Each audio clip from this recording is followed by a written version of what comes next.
ಎಲ್ಲರೂ ಯೋಬನ ಬರೆದ ಪತ್ರಿಕೆ 2ನೇ ಅಧ್ಯಾಯ 9 ತೆಗೆದು ಓದೋಣ. ಜೋಬ್ ಚಾಪ್ಟರ್ 2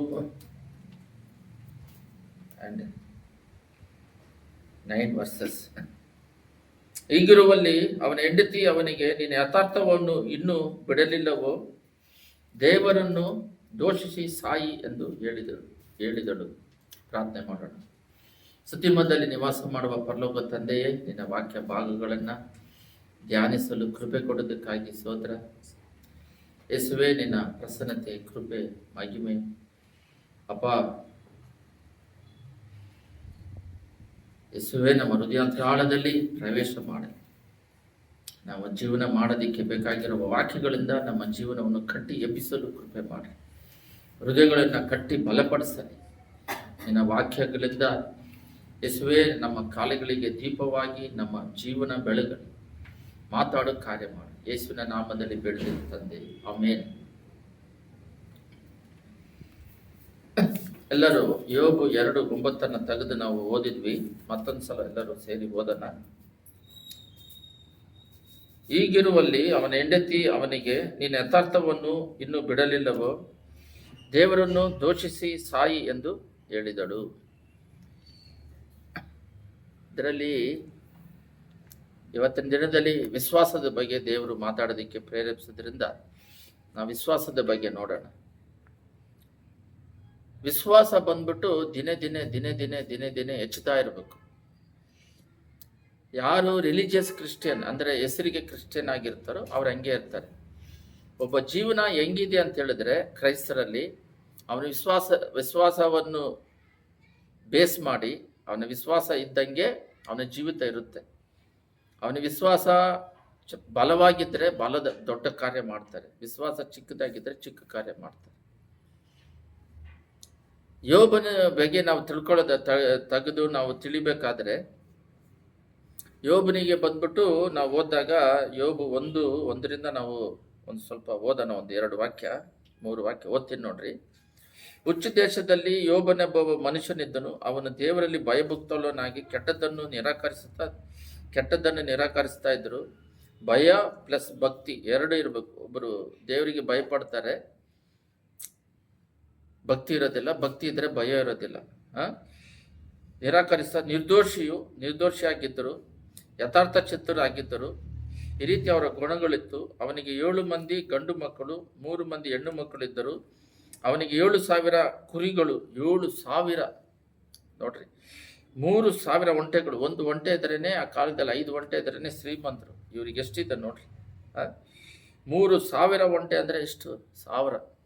ದೊಡ್ಡ ಕೋಟ್ಯಾಧಿಪತಿ. 500 ಜೋಡಿ ಎತ್ತುಗಳು, 500 ಹೆಣ್ಣು ಕತ್ತೆಗಳು, ಅನೇಕ ಸೇವಕರುಗಳು. 3,000 ಗಟ್ಟಲೆ ಒಂಟೆನೇ ಇದ್ರೆ ಅದನ್ನ 5 ದಿನ ನೋಡ್ಕೋಬೇಕಂದ್ರೆ ಬಹಳ ಜನ ಬೇಕಾಗಿದೆ ಸೇವಕರು. ಇದರಿಂದ ಅವನು ಮೂಡಣ ದೇಶದಲ್ಲೆಲ್ಲ ಹೆಚ್ಚು ಸ್ವಾಸ್ಥ್ಯವುಳ್ಳವನಾಗಿದ್ದನು. ಅವನ ಕುಮಾರರು ಒಂದಾನೊಂದು ದಿನ ಒಬ್ಬನ ಮನೆಯಲ್ಲಿ ಔತಣವನ್ನು ನಡೆಸುತ್ತಾ, ಪ್ರತಿದಿನ ನೋಡ್ರಿ ಡೈಲಿ ಪ್ರೇಯರ್ ಆ ಕಾಲದಲ್ಲೇ ಇತ್ತು, ಓಲ್ಡ್ ಟೆಸ್ಟಮೆಂಟಲ್ಲೇ. ಅವನು ಒಳ್ಳೆಯವನಾಗಿದ್ದನು, ಐಶ್ವರ್ಯವಂತನಾಗಿದ್ದನು. 10 ಜನ ಮಕ್ಕಳಿದ್ರು. ಅದರಲ್ಲಿ 7 ಜನ ಗಂಡು ಮಕ್ಕಳು, 3 ಜನ ಹೆಣ್ಣು ಮಕ್ಕಳು, ಕೆಲಸಗಾರರಿದ್ದರು. ಇಷ್ಟೆಲ್ಲ ಇದ್ರು ಕೂಡ ಡೈಲಿ ಒಂದೊಂದು ಗಂಡು ಮಕ್ಕಳು ಮನೆಯಲ್ಲಿ ಪ್ರೇಯರ್ ಇರ್ತದೆ. ಬೈಬಲ್ ಪ್ರಕಾರ 7 ದಿನ 7 ಗಂಡು ಮಕ್ಕಳು ಮಧ್ಯದಲ್ಲಿ ಒಂದೊಂದು ದಿನ. ಈ 3 ಹೆಣ್ಮಕ್ಳನ್ನ ಕರೆಸ್ಕೊಂತ ಇದ್ರಂತೆ. ಯಾಕಂದ್ರೆ ಅವ್ರ ಅಕ್ಕ ತಂಗಿ, ಬೈಬಲಲ್ಲಿ ಆ ಥರ ಇದೆ. ಅಬೋಧನಕ್ಕೆ ತಮ್ಮ 3 ಅಕ್ಕ ತಂಗಿಯರನ್ನು ಕಳುಹಿಸುತ್ತಿದ್ದರು. ಔತಣ ಸರದಿ ತೀರಿದ ನಂತರ ತನ್ನ ಮಕ್ಕಳು ಒಂದು ವೇಳೆ ಹೃದಯದಲ್ಲಿ ಇಷ್ಟು ಇಲ್ಲದೆ ಡೈಲಿ ಅವ್ರ ಮಕ್ಕಳ ಮನೇಲಿ ಪ್ರೇಯರ್ ಇರ್ತಾ ಇದ್ರು. ಆದರೆ ಅವರು ತಂದೆ ಯೋಬ ಬಂದ್ಬಿಟ್ಟು ಏನೋ ಒಂದು ಹೃದಯದಲ್ಲಿ ಯೋಚನೆಗಳಲ್ಲಿ ತಪ್ಪು ಮಾಡಿದ್ರೆ ಏನಂತೇಳಿ ಡೈಲಿ ಹೋಮ ಮಾಡ್ತಿದ್ರಂತೆ. ಡೈಲಿ ಪ್ರೇಯರ್, ಡೈಲಿ ಹೋಮ. ಆಯ್ತಾ? ದೇವರನ್ನು ದೋಷಿಸಿ ಪಾಪ ಮಾಡಬಹುದು ಎಂದು ಅವರನ್ನು ಶುದ್ಧೀಕರಿಸಿ ಬೆಳಗ್ಗೆ ಎದ್ದು ಅವರ ಸಂಖ್ಯೆಗಳಿಗೆ ತಕ್ಕಂತೆ ಹೋಮವನ್ನು ಅರ್ಪಿಸುತ್ತಿದ್ದನು. ಹೀಗೆ ಯೋಬನು ಕ್ರಮವಾಗಿ ಮಾಡುತ್ತಿದ್ದನು. ಒಂದು ದಿನ ಬಿಡದೆ ಮಾಡ್ತಾ ಇದ್ದಾನೆ. ಇಂಥ ಒಂದು ಭಯಭಕ್ತಿ ಉಳ್ಳ ಒಂದು ಮನುಷ್ಯನಿಗೆ ದೇವರು ಶೋಧನೆಯಿಂದ ಎಲ್ಲ ಹೊರಟೋಗುತ್ತೆ. ಮಕ್ಕಳು ಇಲ್ಲ, ಕೆಲಸಗಾರರಿಲ್ಲ, ಒಂಟೆಗಳಿಲ್ಲ, ಐಶ್ವರ್ಯ ಏನಿಲ್ಲ. ಕಡೆಯದಾಗಿ ಉಳಿದಿರೋದು ಅವನ ಶರೀರ, ಅದರಲ್ಲೂ ರೋಗ. ಅವನ ಹೆಂಡತಿ ಮಿಗುಳ್ತಾರೆ. ಅವನ ಶರೀರದಲ್ಲಿ ರೋಗ. ಅವನು ತೆಂಗಿನಕಾಯಿ ಸಿಪ್ಪೆಯಿಂದ ಶರೀರವನ್ನು ಏನು ಮಾಡ್ತಾನೆ, ಅದು ನೋವು ತಾಳಲಾರದೆ ಅದೆಲ್ಲ ಗುಳ್ಳೆಗಳು ಬಂದು ಅವನಿಗೆ ಅದು ನೋವು ಬರ್ತಾ ಇರೋದರಿಂದ ಅದರಿಂದ ಗೀಚ್ಕೊಂತ ಇರ್ತಾನೆ. ಇಷ್ಟು ಕಷ್ಟಪಡ್ತಿದ್ದಾಗ ಹೆಂಡ್ತಿ ಬರ್ತತೆ. ಅವನ ಹೆಂಡ್ತಿ ಮತ್ತೆ ಹೆಂಗೆ ಅವನಿಗೆ ಹೆಲ್ಪ್ ಮಾಡೋದು, ಸಹಾಯ ಮಾಡೋದು, ಅವನಿಗೆ ಸಹಾಯಕರಾಗಿದ್ದು. ಚೆನ್ನಾಗಿದ್ದಾಗ ಹೋಗ್ತಿತ್ತು. ಅವಾಗ ಹೆಂಡ್ತಿ ಹೇಳುತ್ತೆ, ನೀನು ಇಷ್ಟು ಭಕ್ತಿ ಇರೋದ್ರಿಂದನೇ ಈ ಥರ ನಡೆದಿದೆ. ಹೆಂಡ್ತಿ ಹೇಳೋದು. ಈಗಿರುವಲ್ಲಿ ಅವನ ಹೆಂಡತಿ ಅವನಿಗೆ ನಿನ್ನ ಯಥಾರ್ಥವನ್ನು ಇನ್ನೂ ಬಿಡಲಿಲ್ಲವೋ, ಅಂದರೆ ಯಥಾರ್ಥ ಅಂದರೆ ದೇವರ ಮೇಲಿಟ್ಟಿರುವ ನಂಬಿಕೆ, ವಿಶ್ವಾಸವನ್ನು ಬಿಡಲಿಲ್ಲವೋ, ದೇವರನ್ನು ದೂಷಿಸಿ ಸಾಯಿ ಎಂದಳು. ಅದಕ್ಕೆ ವಿಶ್ವಾಸ ನೋಡ್ರಿ ಯೋಬಿಗೆ. ಆಗ ಯೋಬನ ಆಕೆಗೆ, ಮೂರ್ಖಳು ಮಾತಾಡಿದಂತೆ ನೀನು ಮಾತಾಡುತ್ತಿ. ಮೂರ್ಖರು, ಬುದ್ಧಿ ಇಲ್ಲದವರು ಮಾತಾಡ್ತಾರಲ್ಲ, ಆ ರೀತಿ ನೀನು ಮಾತಾಡ್ತಿದ್ಯಾ. ದೇವರ ಹಸ್ತದಿಂದ ನಾವು ಒಳ್ಳೆಯದನ್ನು ಹೊಂದುತ್ತೇವೆ, ಕೆಟ್ಟದ್ದನ್ನು ಹೊಂದಬಾರದು ಎಂದು ಹೇಳಿದಳು. ಈ ಸಂದರ್ಭದಲ್ಲಿ ಪಾಪದ ಮತ್ತೊಂದು ಅವನ ತುಟಿಗಳಿಂದ ಹೊರಡಲಿಲ್ಲ. ಪಾಪದ ಮಾತು ಒಂದು ಡ್ರಾಪ್ ಬರಲಿಲ್ಲಂತೆ. ಆದರೆ ಅವನಿಗೆ ವಿಶ್ವಾಸ ಇತ್ತು. ಏನು ವಿಶ್ವಾಸ ಇತ್ತಂದ್ರೆ, ಮತ್ತೆ ದೇವರು ನಮ್ಮನ್ನ ಒಂದು ಉನ್ನತ ಸ್ಥಾಯಿಗೆ ತರ್ತಾರೆ ಅಂತ. ಏನಿಲ್ಲ ಅವನ ಹತ್ರ ಏನೇನಿಲ್ಲ. ಆಸ್ತಿ ಪಾಸ್ತಿ, ಕೆಲಸಗಾರರು, ಮಕ್ಕಳು, ಹೆಂಡತಿ ಕೂಡ ತಿರಸ್ಕರಿಸಲು, ಸ್ನೇಹಿತರು ಬಂದರು, ಅವರು ಕೂಡ ಇವನಿಗೆ ಸಪೋರ್ಟ್ ಆಗಿಲ್ಲ. ಏನೇನಿಲ್ಲ. ಅವನ ಹತ್ರ ಇದ್ದಿದ್ದು ಒಂದೇ ವಿಶ್ವಾಸ ಮಾತ್ರನೇ. ಏನಿಲ್ಲ. ಒಂದು ಸೇವಕರು ಹೇಳ್ತಾ ಇದ್ರು, ಒಂದು ಮನೆಗೆ ಕಳ್ತನ ಮಾಡ್ಕೊಂಡು ಎಲ್ಲ ಹೋಗ್ಬಿಟ್ರಂತೆ, ಏನು ಬಿಟ್ಟಿಲ್ಲಂತೆ. ಒಂದೇ ಒಂದು ಹಾಡಿನ ಪುಸ್ತಕ ಬಿಟ್ಟಿದ್ದಾರಂತೆ. ಬಿಟ್ಟು ಕಳ್ಳರು ಒಂದು ಡ್ರಾಪ್, ಒಂದು ಪಿನ್ ಕೂಡ ಬಿಟ್ಟಿದ್ದಂಗೆ ತಗೊಂಡೋಗಿದ್ದಾರೆ. ಇವರೆಲ್ಲ ಹೊರಗಡೆ ಹೋಗಿದ್ದಾಗ ಮೀಟಿಂಗಿಗೆಲ್ಲ.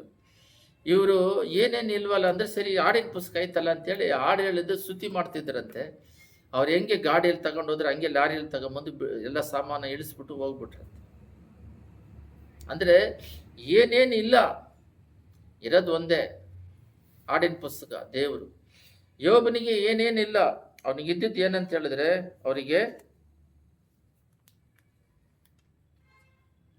ಅವ್ರ ಹತ್ರ ಇದ್ದಿದ್ದು ಒಂದೇ ಒಂದು. ಏನಿತ್ತಂದ್ರೆ ವಿಶ್ವಾಸ, ಹೃದಯಾಂತರಾಳದಲ್ಲಿ ವಿಶ್ವಾಸ. ನಾವು 42 ಯೋಬು 42ರಲ್ಲಿ 10ನೇ ವಾಕ್ಯವನ್ನು ಓದೋಣ. ಯೋಬನು ತನ್ನ ಸ್ನೇಹಿತರಿಗೋಸ್ಕರ ಪ್ರಾರ್ಥಿಸಿದ ಬಳಿಕ ಯೋಬನು ಅವನ ದುಸ್ಥಿತಿಯನ್ನು ಹೋಗಲಾಡಿಸಿ ಅವನ ಸ್ವತ್ತನ್ನು ಮೊದಲಿಗಿಂತ 2ರಷ್ಟು ಹೆಚ್ಚಿಸಿದನು. ಆಗ ಅವನು ಎಲ್ಲ ಅಣ್ಣ ತಮ್ಮಂದಿರು, ಎಲ್ಲ ಅಕ್ಕ ತಂಗಿಯರು, ಮೊದಲು ಅವನ ಮನೆಯಲ್ಲಿ ಅವನೊಂದಿಗೆ ಭೋಜನ ಮಾಡುತ್ತಿದ್ದ ಎಲ್ಲ ಪರಿಚಾರಕರು ಅವನ ಬಳಿಗೆ ಬಂದು ಯೋಬನು ಅವನ ಮೇಲೆ ಬರಮಾಡಿದ್ದ ಆಪತ್ತಿನಿಂದ ವಿಷಯದ ತಮ್ಮ ಅನುತಾಪವನ್ನು ತೋರ್ಪಡಿಸಿದರು, ಸಂತೈಸಿದರು. ಇಲ್ಲಿ ನೋಡ್ರಿ, 2ರಷ್ಟು ಹೆಚ್ಚಿಸಿದನು. ಅದೇ ಹೆಂಡತಿಯಿಂದ 10 ಮಕ್ಕಳಿದ್ರು, 20 ಮಕ್ಕಳಾದರು. ಅವನ ಆಸ್ತಿ ಎಷ್ಟಿತ್ತೋ, ಇವಾಗ 3,000 ಒಂಟೆ ಇದ್ದರೆ 6,000 ಒಂಟೆಗಳು, ಕೆಲಸಗಾರರೆಲ್ಲ ಡಬಲು, ಆಸ್ತಿ ಪಾಸ್ತಿ ಎಲ್ಲ ಡಬಲ್ ಆಯಿತು. ಆದರೆ ಅವನ ಹತ್ರ ಹೃದಯ ಅಂತರಾಳದಲ್ಲಿ ಇದ್ದಿದ್ದು ವಿಶ್ವಾಸ ಮಾತ್ರನೇ. ಏನೇನು ಇರಲಿಲ್ಲ, ವಿಶ್ವಾಸ ಮಾತ್ರನೇ ಅವ್ರ ಹತ್ರ ಇತ್ತು. ಇನ್ನೊಂದು, ದೇವ್ರ ಹತ್ರ ಭಾಳ ಜನ ಹೇಳ್ತಾರೆ, ನನಗೆ ಇಷ್ಟು ಕಷ್ಟ ಇದೆಲ್ಲ ದೇವ್ರಿಗೆ ಗೊತ್ತಲ್ಲ ಅಂತ ಹೇಳ್ಬಿಟ್ಟು. ಅವರಿಗೆ ಗೊತ್ತಿಲ್ಲದೆ ಇರೋದಿಲ್ಲ. ಅವರು ಮನೆ ಒಳಗಡೆ ನಿಮ್ಮದೇ ಮನೆ ಅಂತ ಗೊತ್ತು, ಟಕ್ಕಂತ ಒಳಗೆ ಬಂದ್ಬಿಡ್ತಾರೆ.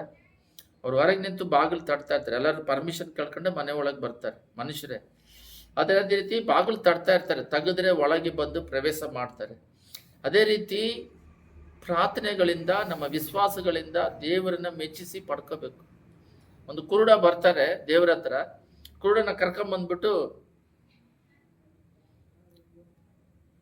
ದೇವ್ರು ಕೇಳ್ತಾರೆ, ನಿನಗೇನು ಬೇಕಂತ. ಇದೇನು ಪ್ರಶ್ನೆ ಇದು? ಕುರುಡನಿಗೇನು ಬೇಕಾಗಿರುತ್ತೆ? ಯಾಕಂದ್ರೆ ಅವನು ಎಲ್ಲರ ಹತ್ರ ಭಿಕ್ಷೆ ಕೇಳ್ತಿರ್ತಾನೆ. ದೇವ್ರ ಹತ್ರನು ಭಿಕ್ಷೆ ಕೇಳ್ತಾರೇನೋ, ಸರಿ ಕೊಡೋಣ ಅಂತ ಅವನ ವಿಶ್ವಾಸವನ್ನು ನೋಡಿದ ದೇವರು ಬ್ಲೆಸ್ ಮಾಡೋದು. ಯಾಕಂದ್ರೆ ಅವಾಗ ಅವನು ನನಗೆ ಕಣ್ಣಿಲ್ಲ, ಕಣ್ಣು ಬೇಕು ಅಂತ ಹೇಳಿದಾಗ ದೇವರು ಪ್ರಾರ್ಥನೆ ಮಾಡಿ ಬಿಡುಗಡೆ, ನಿನ್ನ ವಿಶ್ವಾಸ ನೀನು ಸ್ವಸ್ಥಪಡಿಸು ಅಂತ ಹೇಳ್ತಾರೆ. ಅಂದ್ರೆ ವಿಶ್ವಾಸನೇ ಅವರಿಗೆ ಸ್ವಸ್ಥತೆ ಮಾಡೋದು. ಅವ್ರ ಹೃದಯದಲ್ಲಿ ಏನಿದೆ ಅದನ್ನ ನೋಡ್ತಾರೆ.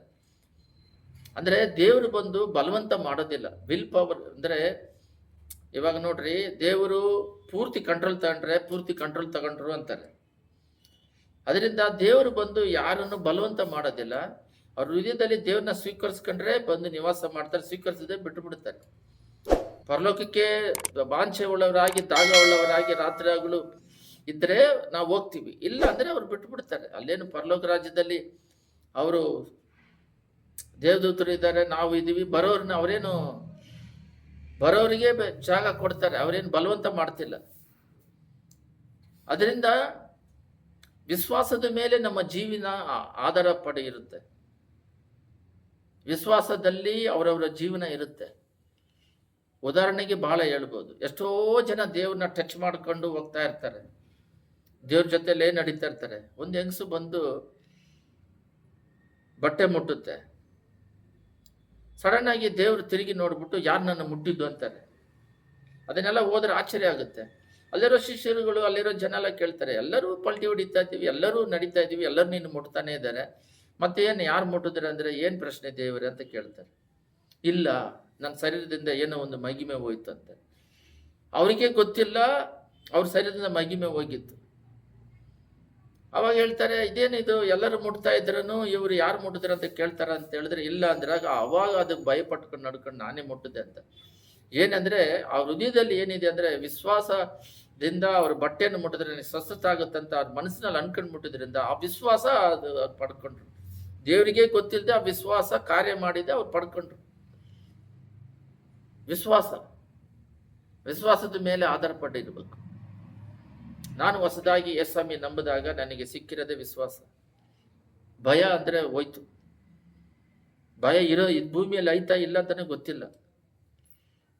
ಪ್ರಾಣ ಹೋದ್ರೂ ಪರಲೋಕ ರಾಜ್ಯಕ್ಕೆ ಹೋಗ್ತಿದ್ದೆ. ದೇವರನ್ನ ಸ್ವೀಕರಿಸಿದ್ರೆ ಆ ರೀತಿ ಭಯಪಡೋ ನರ್ಕಕ್ಕೆ ಹೋಗ್ತಿದೆ ಅಂತಿದ್ದೆ. ಫೈತ್ ಎಲ್ಲಿಂದ ಬಂತಂತ ಗೊತ್ತಿಲ್ಲ. ದೇವ್ರು ಮಾಡ್ತಾರೆ ಅಷ್ಟೇ. ಐಶ್ವರ್ಯ ಬೇಕಾ, ಆ ವಸ್ತು ಬೇಕಾ, ದೇವ್ರು ಮಾಡ್ತಾರೆ ಅಷ್ಟೇ. ದೇವ್ರು ಕೊಡ್ತಾರೆ. ಸೃಷ್ಟಿಕರ್ತನು ಅವರೇ ಎಲ್ಲದಕ್ಕೂ ಮೂಲ ಕಾರಣ. ಅಲ್ಲಿ ಹಾವು ಹೋಗ್ತಾ ಇರುತ್ತೆ.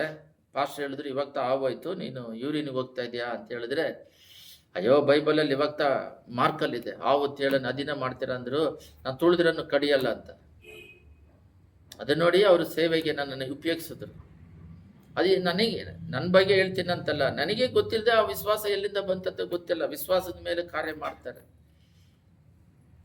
ಒಂದ್ಸಲ ಅಡಿಗೆ ಮಾಡ್ತಾ ಇದ್ದೀನಿ ಔಟ್ಸೈಡ್, ಒಂದು 200 ಜನಕ್ಕೆ ಪ್ರೇಯರಿಗೆ. ಒಬ್ರು ಬಂದು, ಮಳೆ ಬರ್ತಾ ಇದೆ, ಅದನ್ನ ತೆಗೆದು ಒಳಗಿಡ್ರಿ, ಮತ್ತೆ ಮಾಡೋದೆಲ್ಲ ವೇಸ್ಟ್ ಆಗುತ್ತೆ ಅರ್ಧದರಲ್ಲಿ, ಮಳೆ ಬರ್ತದೆ ಅಂದ್ರೆ. ಯಾಕೆ ನಾನು ಅಡಿಗೆ ಮಾಡ್ತಾರೆ, ದೇವ್ರಿಗೆ ಗೊತ್ತಿಲ್ವಾ?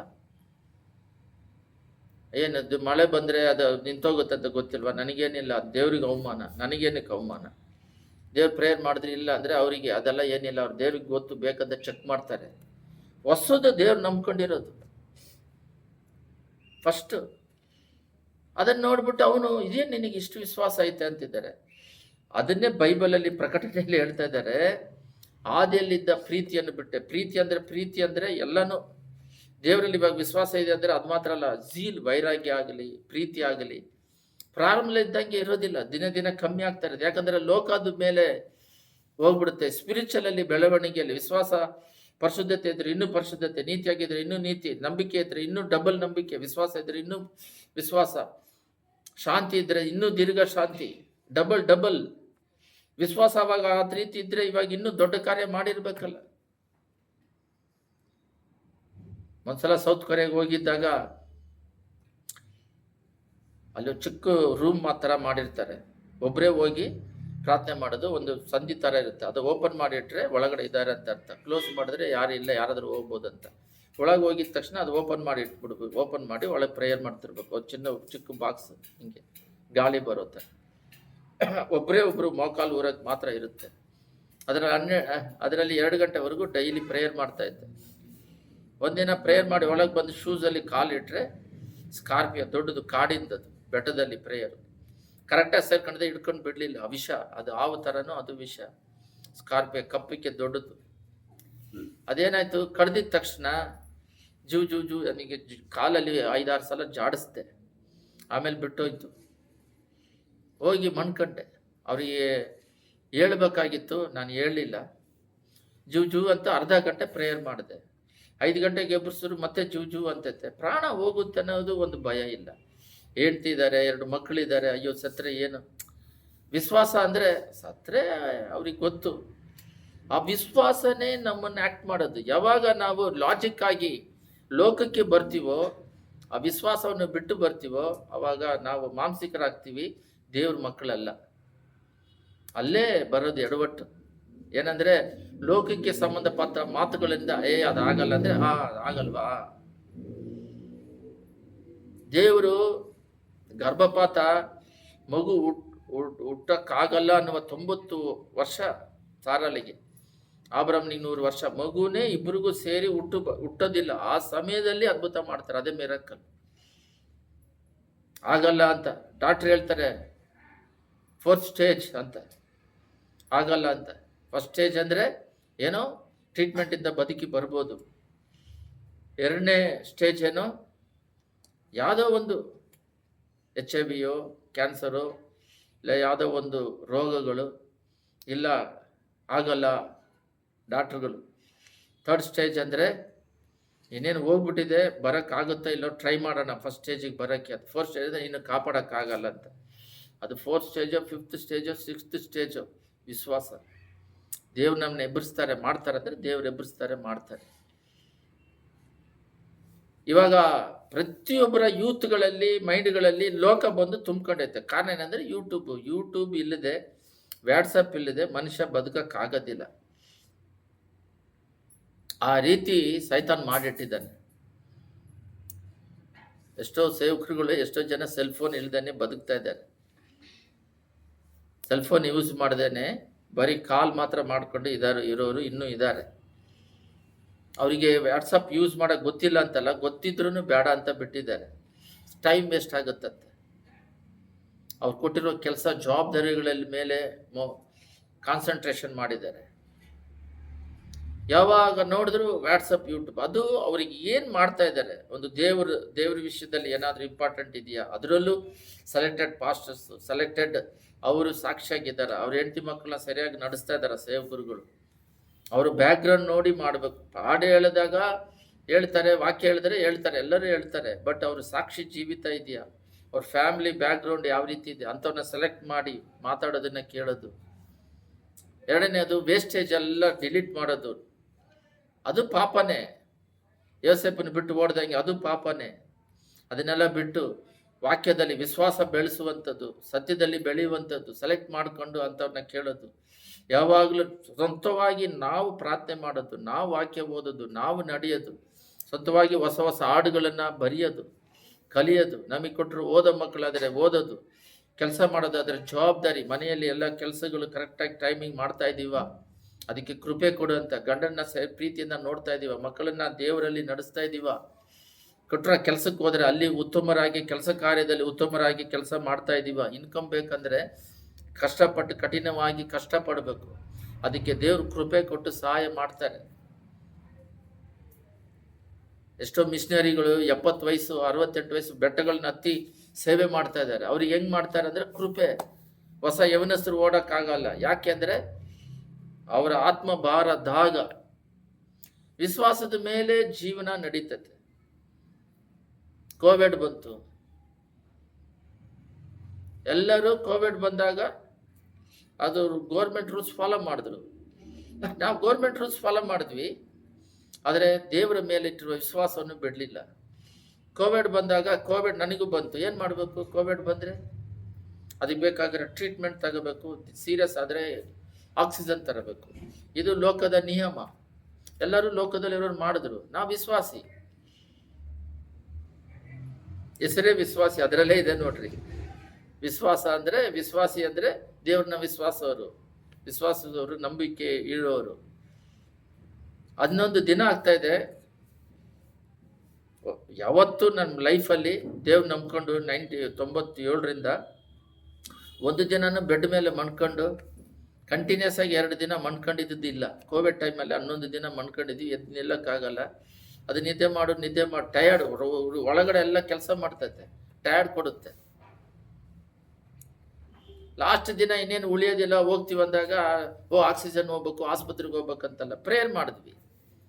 ಬೆಳಗ್ಗೆ ಇಟ್ಕೊಂಡೆ ಪ್ರೇಯರು, ಇಟ್ಟರು ತಗ ನಿನ್ನ ಇಷ್ಟ ಅಂತೇಳಿ 5 ಗಂಟೆವರೆಗೂ ಪ್ರೇಯರ್ ಮಾಡಿದ್ರೆ, ನಾನು ರಾತ್ರಿ ಬಂದು ಒಂದಿನ ತಡ್ಕ ಸ್ವಸ್ಥತೆ ಕೊಡ್ತೀನಿ ಅಂದ್ರೆ ಒಂದಿನ ಆಯಿತು. ಮಾರನೇ ದಿನ ಸ್ವಲ್ಪ ಟಯರ್ಡ್ಗಳು ಸ್ವಲ್ಪ ದಿನ ಆಯಿತು. ಒಂದು 10 ದಿನ 15 ದಿನ ಮತ್ತೆ ಕಾಯಿಲೆಯಿಂದ ಕಷ್ಟಪಟ್ಟಿದ್ದು 11 ದಿನ ಅಂದರೆ ಮತ್ತೆ ಅದು ಬಾಡಿ ಕಂಟ್ರೋಲಿಗೆ ಬರೋದಕ್ಕೆ ಒಂದು 11 ದಿನ 12 ದಿನ ತಗೊಂಡು ಮಾರನೇ ದಿನ ಸ್ವಲ್ಪ ರಸ್ಟ್ ಥರ ಬಂತು. ಆಮೇಲೆ 11 ದಿನ ಗಡ್ಡ ಬಿಟ್ಟು ಶೇವಿಂಗ್ ಮಾಡ್ದಂಗೆ ತಲೆ ಕೂದಲೆಲ್ಲ ಫ್ರೆಶ್ ಮಾಡಿಕೊಂಡು ಆ ಟಯರ್ಡು ಗಾಡಿ ಓಡ್ಸೋಕ್ಕೆ 2 ವೀಲರ್ ಓಡ್ಸೋಕ್ಕಾಗದಾಗೆ ಅವೆಲ್ಲ ಕಷ್ಟಗಳಿತ್ತು. ಆಮೇಲೆ ಪೂರ್ಣವಾಗಿ ಬಲ ಕೊಟ್ಟರು. ಇಂಜೆಕ್ಷನ್ ಮಾಡ್ಬೇಕಂದ್ರು ಒಂದು ಇಂಜೆಕ್ಷನ್ ಮಾಡ್ಕೊಂಡಿಲ್ಲ. ಫಸ್ಟು ಸೆಕೆಂಡು ಬೂಸ್ಟು ಏನೇನೋ ಮಾಡ್ಬೇಕಂದ್ರಲ್ಲ, ಒಂದು ಇಂಜೆಕ್ಷನ್ ಮಾಡ್ಕೊಂಡಿಲ್ಲ, ಹೋಗೂ ಇಲ್ಲ. ಅಂದರೆ ಅವರ ಜೀವನ ಯಾವ ರೀತಿ ಇರುತ್ತಂದರೆ ಅವ್ರ ಮೇಲೆ ಫೇತ್ ಮೇಲೆ ಡಿಪೆಂಡ್ ಆಗಿರುತ್ತೆ. ಒಬ್ರಿಗೆ ಸಾಲ ಬರುತ್ತಂದರೆ,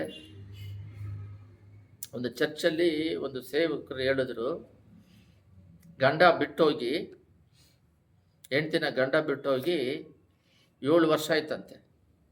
7 ಇಯರ್ಸ್ ಬಿಟ್ಟು ಹೋಗ್ಬಿಟ್ಟಿದ್ದಾರೆ ಹೆಂಡ್ತಿನ. ಅವ್ರಿಗೆ ಒಂದು ಮಗಳು, ಅವಾಗ 7 ವರ್ಷ ಆಗಿದೆ. ಮಗು ಹುಟ್ಟಿದಾಗ ಬಿಟ್ಟೋಗಿತ್ತು. ಅವ್ರನ್ನ ಕರೆದು, ಪಾಸ್ಟ್ರು ಸರಿ ಅಮ್ಮ, ಇವಾಗ ನೋಡೋಣ ಅವರು ಮನೋಭಾವನೆ ಯಾವ ರೀತಿ ಇರುತ್ತೆ. ಬೇಜಾರು ಪಡ್ತಿರ್ತಾರಲ್ಲ, ತಂದೆ ಇಲ್ಲ ಅಂತ ದುಃಖ ಪಡ್ತಾರಲ್ಲ, ಅಪ್ಪ ಇಲ್ಲ ಅಂತ. ಸರಿ ಕೇಳೋಣ, ಪ್ರೇಯರ್ ಮಾಡೋಣ ಅಂತ ಕೇಳಿದ್ರೆ ಪಾಸ್ಟ್ರಿಗೆ ಆ ಪಾಪು ಬಂದು ವಿಶ್ವಾಸವನ್ನು ಬೋಧಿಸಿದೆ. ಕರೆದುಬಿಟ್ಟು 7 ವರ್ಷ ಮಗುನ ಕರೆದು, ಅಪ್ಪ ನಿಮ್ಮ ತಂದೆ ಬಿಟ್ಟೋಗಿ 7 ವರ್ಷ ಆಯಿತು, ಇನ್ನು ಅಮ್ಮನ ಒಬ್ಬಂಟಿಗೆ ಆಗಿದ್ದಾರೆ, ಅವರು ಕಷ್ಟಪಡ್ತಿರೋ ಗತಿ ಏನು, ನೀನು ಕೂಡ ಒಬ್ಳೇ ಆಗಿದೆಯಾ, ಹೆಂಗಂದರೆ ಡ್ಯಾಡಿ ಪ್ರೇಯರ್ ಮಾಡ್ತಾ ಇದ್ದೀನಿ, ಚಿಕ್ಕ ಮಗು ಮಾತಾಡೋತಾರೆ, ಅವ್ರು ಮತ್ತೆ ರಿಟರ್ನ್ ಬರ್ತಾರೆ. ಶಾಕ್ ಆಗಿಬಿಟ್ರಂತೆ ಸೇವಕರು. ಇಲ್ಲಮ್ಮ 7 ವರ್ಷ ಆಗಿದೆ, ಮತ್ತೆ ಇಲ್ಲ, ದೇವರು ಕರೆಸ್ತಾರೆ, ದೇವರು ಕರ್ಕೊಂಬರ್ತಾರೆ. ಇವರೊಂದು ಪ್ರಶ್ನೆ ಮಾಡಬಾರ್ದು, ಅದನ್ನು ಹಂಗೆ ತಲೆ ಮೇಲೆ ಕೈ ಇಟ್ಟು, ದೇವರೇ ಮಗು ವಿಶ್ವಾಸ ಆದಂಗೆ ನಡೀಲಿ, ನಾಚಿಕೆ ಪಡಿಸ್ಬೇಡ ಅಂತೇಳಿ ಪ್ರೇಯರ್ ಮಾಡಿದ್ರಂತೆ. ಆ ವಿಶ್ವಾಸ ಇಟ್ಟಿದ್ದಾರಲ್ಲ, ವಿಶ್ವಾಸ ಕುಂದು ಹೋಗೋದಾಗೆ ನಾಚಿಕೆ ಪಡಬಾರ್ದಂತೆ ಹುಡ್ಕೊಂಡ್ಬಂದಿದ್ದಾರೆ. 7 ವರ್ಷ ಆದಮೇಲೆ ಅವರು ಅದೇ ಸೇವಕರಿಗೆ ಅಸ್ಟೆಂಟ್ ಪಾಸ್ಟರ್ ಆಗಿ ಬೇರೆ ಆಗಿದ್ದಾರೆ. ಮತ್ತೆ ಇನ್ನೊಂದು ಕೆಲಸನೂ ಮಾಡುತ್ತೆ ಹುಡುಗಿ, ನನಗೆ ಒಂದು ತಮ್ಮ ಬೇಕು ಅಂತ, ಬರೀ ಹುಡುಗನೇ ಬೇಕು, ತಮ್ಮ ಬೇಕಂತ ಪ್ರೇಯರ್ ಮಾಡಿದ್ಮೇಲೆ ಈ ಹುಡುಗಿಗೆ 8 ವರ್ಷ. ಅಷ್ಟೊತ್ತಿಗೆ ಪ್ರೇಯರ್ ಮಾಡ್ತಾ ಇದ್ದಾರೆ. ಅವ್ರ ತಂದೆ ಬಂದಾದ್ಮೇಲೆ ಪ್ರೇಯರ್ ಮಾಡಿ ಒಂದು ಚಿಕ್ಕ ಪಾಪು ಗಂಡು ಮಗು ಹುಟ್ಟಿದೆ. ಅದು ಅವರ ವಿಶ್ವಾಸದ ಮೇಲೆ ಅವರ ಜೀವನ ಇರುತ್ತೆ. ಒಂದು ಉದಾಹರಣೆಗೆ ತಗೊಳ್ರಿ, ಯೋವಾನ್ 11:22 ತೆಗೆದು ಓದ್ರಿ ಬೇಗ. ಯೋವಾನ್ 11:22 ಅದರಲ್ಲಿ ವಿಶ್ವಾಸ ನೋಡ್ರಿ, ದೇವರಿಗೆ ಯಾವ ಥರ ಇದೆ, ಮನುಷ್ಯರಿಗೆ ಯಾವ ಥರ ಇದೆ ಅಂತ ನಾವು ಧ್ಯಾನ ಮಾಡೋಣ. 11:22 ದೇವರು ಬಂದ್ಬಿಟ್ಟು, ಈಗಲಾದರೂ ದೇವರನ್ನು ಏನು ಬೇಡಿಕೊಳ್ಳುತ್ತೀಯೋ ಅದನ್ನು ದೇವರು ನಿನಗೆ ಅನುಗ್ರಹಿಸುವನೆಂದು ಬಲ್ಲೆನು ಎಂದು ಹೇಳಿದಳು. ಯೇಸು ಆಕೆಗೆ, ನಿನ್ನ ತಮ್ಮನು ಎದ್ದು ಬರುವನೆಂದು ಹೇಳಿದನು. ನೋಡ್ರಿ 21 ಹೋದ್ರಿ, ಅದರಲ್ಲಿ ಅರ್ಥ ಆಗುತ್ತೆ ನೋಡ್ರಿ. ಮತ್ತು ಮಾರ್ತಳು ಯೇಸುವಿಗೆ, ಸ್ವಾಮಿ, ನೀನು ಇಲ್ಲಿ ಇರುತ್ತಿದ್ದರೆ ನನ್ನ ತಮ್ಮನು ಸಾಯುತ್ತಿರಲಿಲ್ಲ. ಈಗಲಾದರೂ ದೇವರನ್ನು ಏನು ಬೇಡಿಕೊಳ್ಳುತ್ತೀಯೋ, ದೇವರು ಹೇಳ್ತಾ ಇದ್ದಾರೆ, ಅದನ್ನು ದೇವರು ನಿನಗೆ ಅನುಗ್ರಹಿಸುವನೆಂದು ಬಲ್ಲೆನು ಎಂದು ಹೇಳಿದಳು. ಇಲ್ಲಿದೆ ನೋಡ್ರಿ ಕೆಳಗಡೆ, ಯೇಸು ಆಕೆಗೆ, ನಿನ್ನ ತಮ್ಮನು ಎದ್ದು ಬರುತ್ತಾನೆಂದು ಹೇಳಿದನು. ನೀವು ಇಲ್ಲಿ ಇದ್ದಿದ್ರೆ ನನ್ನ ತಮ್ಮ ಸಾಯ್ತಿರ್ಲಿಲ್ಲ ಅಂತ ಹೇಳಿದ್ರೆ, ಈಗ ನೀನು ವಿಶ್ವಾಸದಿದ್ರೆ ಅದು ನಡೀತೈತೆ ಅಂತ ಹೇಳಿದ್ರೆ, ಇವ್ರೇನು ಅನ್ಕೊಂಡಿದ್ದಾರೆ, ಸತ್ತಿರೋರು ಈಗ ನೀನು ವಿಶ್ವಾಸದ್ದು ಅವ್ರು ಎದ್ದು ಬರ್ತಾರೆ. ಎಲ್ಲ ಇಲ್ಲಿ ಗಮನ ಇಟ್ಟು ಕೇಳ್ರಿ ವಾಕ್ಯನ. ಮಾರ್ತಾಳಿಗೆ, ನೀನು ಇಲ್ಲಿದ್ದಿದ್ರೆ ನನ್ನ ತಮ್ಮ ಸಾಯ್ತಿರ್ಲಿಲ್ಲ ಅಂದ್ರೆ, ಈಗ ನೀನು ವಿಶ್ವಾಸದ್ದು ಅವನು ಎದ್ದು ಬರ್ತಾನೆ. ದೇವ್ರ ವಿಶ್ವಾಸವನ್ನು ಬಲಪಡಿಸ್ತಾ ಇದ್ದಾರೆ. ಈ ಅಮ್ಮನಿಗೆ ವಿಶ್ವಾಸ ಇಲ್ಲ. ವಿಶ್ವಾಸವು ನಂಬು, ಈಗಲೂ ಸತ್ಯರನ್ನ ನಾನು ಎಬ್ಬರಿಸ್ತೀನಿ ಅಂತ. ದೇವರು ಹೃದಯದಲ್ಲಿ ವಿಶ್ವಾಸವನ್ನು ಹೆಚ್ಚಿಗೆ ಮಾಡಿದ್ರು ಕೂಡ ಆ ಅಮ್ಮ ಏನು ಹೇಳುತ್ತಂದ್ರೆ, ನನಗೂ ಗೊತ್ತು, ಸತ್ತಾದ ಮೇಲೆ ದೇವರ ಬರುವಿಕೆಯಲ್ಲಿ 2ನೇದರಲ್ಲಿ ಎಲ್ಲರೂ ಎದ್ದೇಳ್ತಾರಂತ ನನಗೂ ಗೊತ್ತಂತಿದೆ. ದೇವರು ಇವಾಗ ಎದ್ದೇಳ್ತಾರೆ ಅಂತ ಹೇಳ್ತಿದ್ದಾರೆ. ಮತ್ತೆ ಹೋದ್ರಿ 23 ಹೋದ್ರಿ.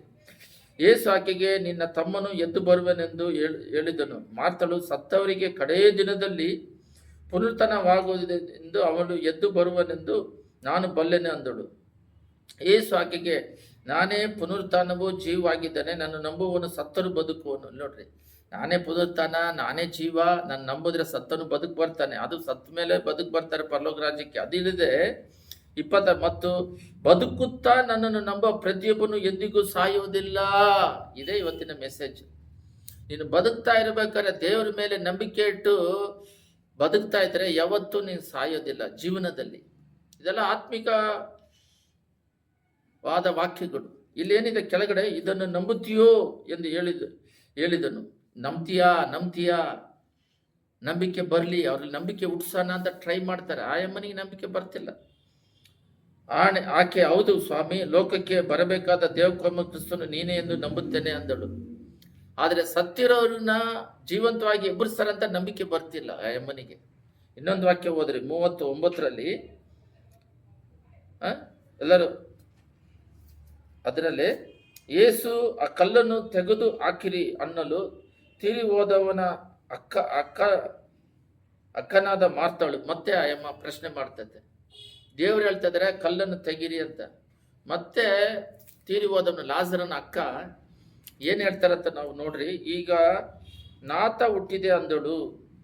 ಸ್ವಾಮಿ, ಅವನು ಸತ್ತು 4 ದಿವಸವಾಯ್ತು, ಈಗ ನಾತ ಹೊಡಿತಿದೆ ಅಂದಳು. ಏನೇ ಸ್ವಾಮಿ ಗೊತ್ತಿಲ್ವಾ? ದೇವರಿಗೆ ಒಬ್ಬೊಬ್ರು ಅವರಿಗೆ ಬೋಧಿಸೋದು ಇದೊಂದು ಕಾಮನ್ ಆಗ್ಬಿಟ್ಟಿದೆ. ದೇವರಿಗೆ ಹೇಳ್ಕೊಡೋದು, ದೇವರಿಗೆ ನನ್ನ ಬಗ್ಗೆ ಗೊತ್ತು, ನೀನು ಹೇಳಿದ್ರೆ ಹೋದ್ರೇನೆ ಗೊತ್ತು. ಬಟ್ ಮನುಷ್ಯರು ನಿನ್ನ ಪ್ರವರ್ತನೆ ಒಬ್ಬರು ತಪ್ಪು ಮಾಡ್ತಾ ಇದ್ದಾರೆ, ನಾವು ಹೇಳ್ತಾ ಇದ್ದೀವಿ ಸರಿ ಮಾಡ್ಕೊಳ್ರಿ ಅಂತ. ಅವ್ರೇನು ಹೇಳ್ತಾ ಇದ್ದಾರೆ, ಇಲ್ಲ ದೇವ್ರಿಗೆ ಗೊತ್ತಂತಾರೆ. ಮನುಷ್ಯನ ಮುಂದೆನೆ ನಿನಗೆ ಸಾಕ್ಷಿ ಇಲ್ಲ, ಅಲ್ಲಿ ಮಾಡ್ತಾರೆ ತಪ್ಪು ಅಂತ ಗೊತ್ತಿದ್ರು ಅವರು ಬದಲಾಗದಾಗೆ ಅವರು ದೇವರಿಗೆ ಗೊತ್ತು ಅಂತ ಹೇಳ್ತಾರೆ. ಏನಂದ್ರೆ ದೇವ್ರ ಮೇಲೇನೆ ಆಪಾದನೆ ಹೊಡ್ಸೋದು, ಅವ್ರ ಮೇಲೇನೆ ತಪ್ಪು ಹೊರಿಸೋದು. ಆದಾಮನು ಅವಳು ಯಾಕೆ ನೀನು ಹಣ್ಣು ತಿಂದೆ ಅಂತ ಕೇಳಿದ್ರೆ ಹಾವು ಮೇಲೆ ಹಾಕ್ಬಿಡೋದು. ಹಾವು ನನ್ನ ಯಾಮರ್ಸ್ತಂತ. ಸರಿ, ಅವನು ಆದಾಮನ ಕೇಳಿದ್ರು, ನೀನು ಯಾಕಲ್ಲಿ ತಿಂದೆ, ನಿನಗೆ ತಾನೇ ನಾನು ಹೇಳ್ದೆ ತಿನ್ಬೇಡ ಅಂದ್ರೆ ಹೆಂಡ್ತಿ ಮೇಲೆ ಹಾಕೋದು. ಹೆಂಡ್ತಿ ಮೇಲೆ ಹಾಕಿದ್ದಿಲ್ಲದೆ ನೀನು ಸೃಷ್ಟಿ ಮಾಡಿ ಕೊಟ್ಟಾಳ ಅಂತ ಹೇಳ್ಬಿಟ್ಟು ಅವನು ಸೃಷ್ಟಿಯನ್ನೇ ದೇವರು ಸೃಷ್ಟಿ ಮಾಡಿ ಜೊತೆ ಪಡಿಸಿದ್ದನ್ನೇ ಫಾಲ್ಟ್ ಹೇಳ್ತಾ ಇದ್ದ ದೇವರಿಗೇನೆ. ಇವಾಗ ದೇವರು ನಾನು ಮಾಡಿದ್ದು ಗಂಡು ಹೆಣ್ಣು ಮಾಡಿ ಲೋಕದಲ್ಲಿ ಇಟ್ಟಿದ್ದು ತಪ್ಪು ಥರ ಅವ್ರನ್ನೇ ಫಾಲ್ಟ್ ಮಾಡೋದು. ಸೌಲನೇ ಹಂಗೆ. ಆಮೇಲೆ ಕನ್ನೆಲ್ಲ ಸಮ್ಮರಿಸ ಅಂತ ಹೇಳಿದ್ರೆ, ಇಲ್ಲ ಇವನು ತಪ್ಪಿಸ್ಕೊಳ್ಳೋಕ್ಕೆ ಸರ್ವಾಂಗ ಹೋಮ ಮಾಡೋಕ್ಕೆ ಅಂತ ವಿಶ್ವಾಸ ಬೆಳೆಸೋದಕ್ಕೆ ಟ್ರೈ ಮಾಡ್ತಾ ಇದ್ರೆ ದೇವರು ಮಾರ್ತಾಳಿಗೆ ಕಲ್ಲು ತೆಗಿದ್ರೆ ಬೇರೆಯವರು ಕಲ್ಲು ತೆಗಿ ಅಂತ ಹೇಳಿದ್ರೆ ಬೇರೆಯವರು ಹೇಳಿದ್ರೆ ಪರವಾಗಿಲ್ಲ. ಹುಟ್ಟಿದ ಲಾಜರನ ಅಕ್ಕ ಹೇಳ್ತಾ ಇದ್ದಾರೆ ನಾತ ಹೊಡಿತೈತೆ ಅಂತ. ಯಾಕೆ ದೇವ್ರಿಗೆ ಗೊತ್ತಿಲ್ವಾ? ದೇವರಿಗೇನೆ ಬೋಧಿಸೋದು. ದೇವ್ರು ಹೇಳ್ದಂಗೆ ನಡಿಬೇಕು. ನಾವು ಸೃಷ್ಟಿಕರ್ತನು. ಅವ್ರ ಸೃಷ್ಟಿ ಇದನ್ನು ಭೂಮಿನ ಇಳ್ದಂಗೂ ಮಾಡಿ ಮತ್ತೆ ಸೃಷ್ಟಿಸ್ತಾರೆ, ಮತ್ತನ್ನು ಮನುಷ್ಯನ್ ಮಾಡ್ತಾರೆ, ಮತ್ತನ್ನು ಮೃಗಗಳನ್ನ ಮಾಡ್ತಾರೆ. ಅವ್ರ ಕೈಯಲ್ಲಿ ಆಗದೆ ಇರೋದು ಏನಿಲ್ಲ. ಅವ್ರ ಸೃಷ್ಟಿಕರ್ತನವ್ರು. ಅವ್ರು ನಿಲ್ಲಂದ್ರೆ ನಿಲ್ತತೆ, ಅದಾಗಂದ್ರೆ ಆಗುತ್ತೆ. ಭೂಮಿ ಒಂದ್ಸಲ ತಿರುಗ್ದಂಗೆ ನಿಂದಿರಿಸಿದ್ರು ಯೋಶುವನು ಯುದ್ಧ ಮಾಡಿದಾಗ. ಅಂತ ದೊಡ್ಡ ಶಕ್ತಿಗಳ ದೇವರವರು. ಸಮುದ್ರ 2 ಚೀಳಿಸಿದವರು. ಐಸ್ ತರ ಇದ್ರೇನೆ ಅದು ನಿಲ್ಲುತ್ತಂತೆ. ಕೆಳಗಡೆ ಒಣನೆಲ್ಲ ಅದು ಆಗಲ್ಲ ಅಂತದ್ದು ಸೈನ್ಸ್ ಪ್ರಕಾರ ಇಲ್ಲ. ಸೈನ್ಸ್ ಆಗಲ್ಲ ಅಂತತೆ. ಮಗು ಹುಟ್ಟಲ್ಲ ಅಂತತೆ. Cancer 5th stage ಅಂತತೆ. ಆ ಸಮಯದಲ್ಲಿ ದೇವರ ಹತ್ರ ಬಂದ್ರೆ, ಅವ್ರ ನಂಬಿಕೆಯಿಂದ ಬಂದ್ರೆ ಆ ಸ್ವಸ್ಥತೆ ಹೊಂದುತ್ತಾರೆ. ನಮಗೆ ವಿಶ್ವಾಸ ಇದೆಯಾ? ನಂಬಿಕೆ ಇದೆಯಾ? ನಾವಿನ್ನೂ ಲೋಕದ ಜೊತೆಗೆ ಸೇರ್ಕೊಂಡು ನಾವು ಮಾಡೋ ತಪ್ಪು ಏನಂದ್ರೆ, ಈ ಲೋಕದ ಜೊತೆ ಸೇರ್ಬೇಡ ಅಂತ ಕೀರ್ತನೆಯಲ್ಲಿ ಇದೆಯಲ್ಲ, ಅದೇ ಇದು. ನಾವು ಯಾರ ಜೊತೆಗಾದ್ರೂ ಮಾತಾಡಕ್ಕೆ ಹೋದ್ರೆ, ನಾನು ದೇವ್ರು ನಂಬ್ಕೊಂಡು 97 ನಂಬ್ಕೊಂಡು ಒಬ್ಬನೇ ದೇವ್ರ ಸೇವಕರ ಜೊತೆ ಇದ್ದೆ. 2007 ಸೇವಕರಿದ್ದೆ. ಮದುವೆ ಆದಾಗಲೂ ಸ್ವಲ್ಪ ವಿಶ್ವಾಸ. 2010 2 ಮಕ್ಕಳು, 2008 ಒಂದು ಮಗು, 2010 ಮಗು. ಸೌತ್ ಕೆರೆಲ್ಲ ಹೋಗಿ ಬಂದೆ. ಒಂದ್ಸಲ ಮಳೆ ಬರ್ತಾ ಇದೆ, ಪ್ರೇಯರ್ ನಡೀತಾ ಇದೆ. ಮಳೆ ಬರಬಾರ್ದಂದ್ರೆ ಆ ಜಾಗದಲ್ಲಿ ಮಾತ್ರ ಬರ್ತಾ ಇಲ್ಲ, ಎಲ್ಲ ಜಾಗದಲ್ಲಿ ಬಂತು. ಪ್ರೇಯರ್ ಮುಗಿದ್ಮೇಲೆ ಮಳೆ ಬರುತ್ತಂದ್ವಿ, ಮಳೆ ಬರಲಿಲ್ಲ. ಯಾಕಂದರೆ ಪ್ರೇಯರ್ ಟೈಮಲ್ಲಿ ಮಳೆ ಬರ್ದಂಗೆ ನಿಂದ್ರಿಸಿ ಅಭ್ಯಾಸ ಆಯಿತು. ಮಳೆನೇ ಬರ್ದಂಗೆ ಪ್ರೇಯರಲ್ಲಿ ನಿಂದ್ರಿಸ್ತಾ ಇದ್ವಿ, ಅಷ್ಟು ವಿಶ್ವಾಸ ಆಯಿತು. ಈ ಲೋಕದ ಜೊತೆಗಳಿಗೆ ಜಾಸ್ತಿ ಸೇರೋದ್ರಿಂದ ಅವಿಶ್ವಾಸ ಬಂದು ಸೇರ್ಕೊಂಡೈತೆ ಆಟೋಮೆಟಿಕ್ ಗೊತ್ತಿಲ್ದಂಗೆ. ಕಾರಣ ಏನಂದರೆ ಅವ್ರ ಮಾತುಗಳು ಆಗಲ್ಲ, ಮಾಡಲ್ಲ. ಏನೇ ಒಂದು ಕೆಲಸ ಹೇಳಿದ್ರೆ ಆಗಲ್ಲ ಅಂತ ಹೇಳ್ತಾರೆ ಹೊರತು ಟಕ್ಕಂತ ಮಾಡೋಣ ಸರಿ ಆಮೇಲೆ ಮಾಡ್ತೀನಿ ಅಂತ ಏನೋ ಒಂದು ಟೈಮ್ ಹೇಳಿದ್ರೆ ಸಾಕು. ಮತ್ತೆ ಎಲ್ಲ ಟೈಮಲ್ಲೂ ಇದೇ ರೀತಿ ಅವ್ರ ಜೀವನ ಯಾತ್ರೆ ಇರುತ್ತೆ. ವಿಶ್ವಾಸದಿಂದ ಅರ್ಥ ಆಗ್ತಿಲ್ಲ ನಿಮಗೆ? ದೇವರು ನಾವು ವಿಶ್ವಾಸದಲ್ಲಿ ಅದು ಮಾಡೋಣ, ದೇವ್ರು ಮಾಡ್ತಾರೆ ಅಂತಿದ್ದಾಗ ಅವ್ರು ಬಂದ್ಬಿಟ್ಟು ಆಗಲ್ಲ ಅಂತಾರೆ. ಅವ್ರು ನಮ್ಮನ್ನು ಬಿಟ್ಟು ತೊಲಗಲಿ ಅಂತೇಳಿ ಪ್ರೇಯರ್ ಮಾಡ್ಬೇಕಷ್ಟೇ. ಯೇಸುವಿನ ನಾಮದಲ್ಲಿ ಹೋಗ್ರಿ ಅಂತ ಅವಿಶ್ವಾಸಿಗಳು ಅವ್ರ ಜೊತೆ ಸೇರಿದ್ರೆ ನಾವು ಅವಿಶ್ವಾಸಿ ಆಗ್ಬಿಡ್ತೀವಿ. ಒಂದು ಸೇವಕರು ವಾಕ್ಯದಲ್ಲಿ ಹೇಳ್ತಾ ಇದ್ರು, ನಾನೇ ಶಾಕ್ ಆಗ್ಬಿಟ್ಟೆ, ಎಷ್ಟು ದೊಡ್ಡ ವಿಶ್ವಾಸ ಅಂತೇಳಿ. ಒಂದ್ಸಲ ಮೋಸಗೆ ಹೇಳಿದ್ರಂತೆ, ಈ ಭೂಮಿ ಎಲ್ಲ ನನ್ನದು ಅಂತ, ಅದನ್ನ ಹಿಡ್ಕೊಂಡ್ರಂತೆ.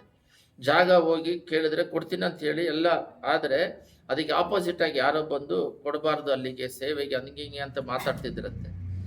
ಆ ಸಮಯದಲ್ಲಿ ಇವ್ರು ಬಂದ್ಬಿಟ್ಟು ಪ್ರೇಯರ್ ಮಾಡಿ, ಭೂಮಿ ಎಲ್ಲ ನಿಂದು ತಾನೆ, ಮತ್ತೆ ಏನಕ್ಕೆ ಆ ಭೂಮಿ ಅವ್ರು ಕೊಡ್ತೀನಿ ಅಂತ ಹೇಳಿ ಕೊಡ್ತಾ ಇಲ್ಲ?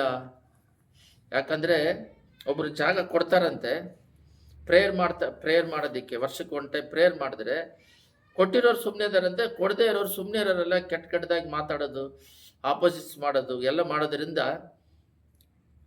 ಇದು ಯಾವಾಗಲೂ ನಡೀತಾ ಇರುತ್ತೆ. ನಮಗೆ ಒಂದು ಸ್ವಂತ ಜಾಗ ಬೇಕಂತ ಹೇಳ್ಬಿಟ್ಟು ಹಣ ಅವಶ್ಯಕತೆ ಬೇಕಾಗಿದೆ, ಮತ್ತು ಆ ಜಾಗ ಕೊಡೋರು ದುಡ್ಡಿದ್ರೂ ಕೊಡೋರು ಕೊಡಬೇಕಲ್ಲ, ದುಡ್ಡು ರೆಡಿ ಆದರೂ ಕೊಡಬೇಕಲ್ಲ.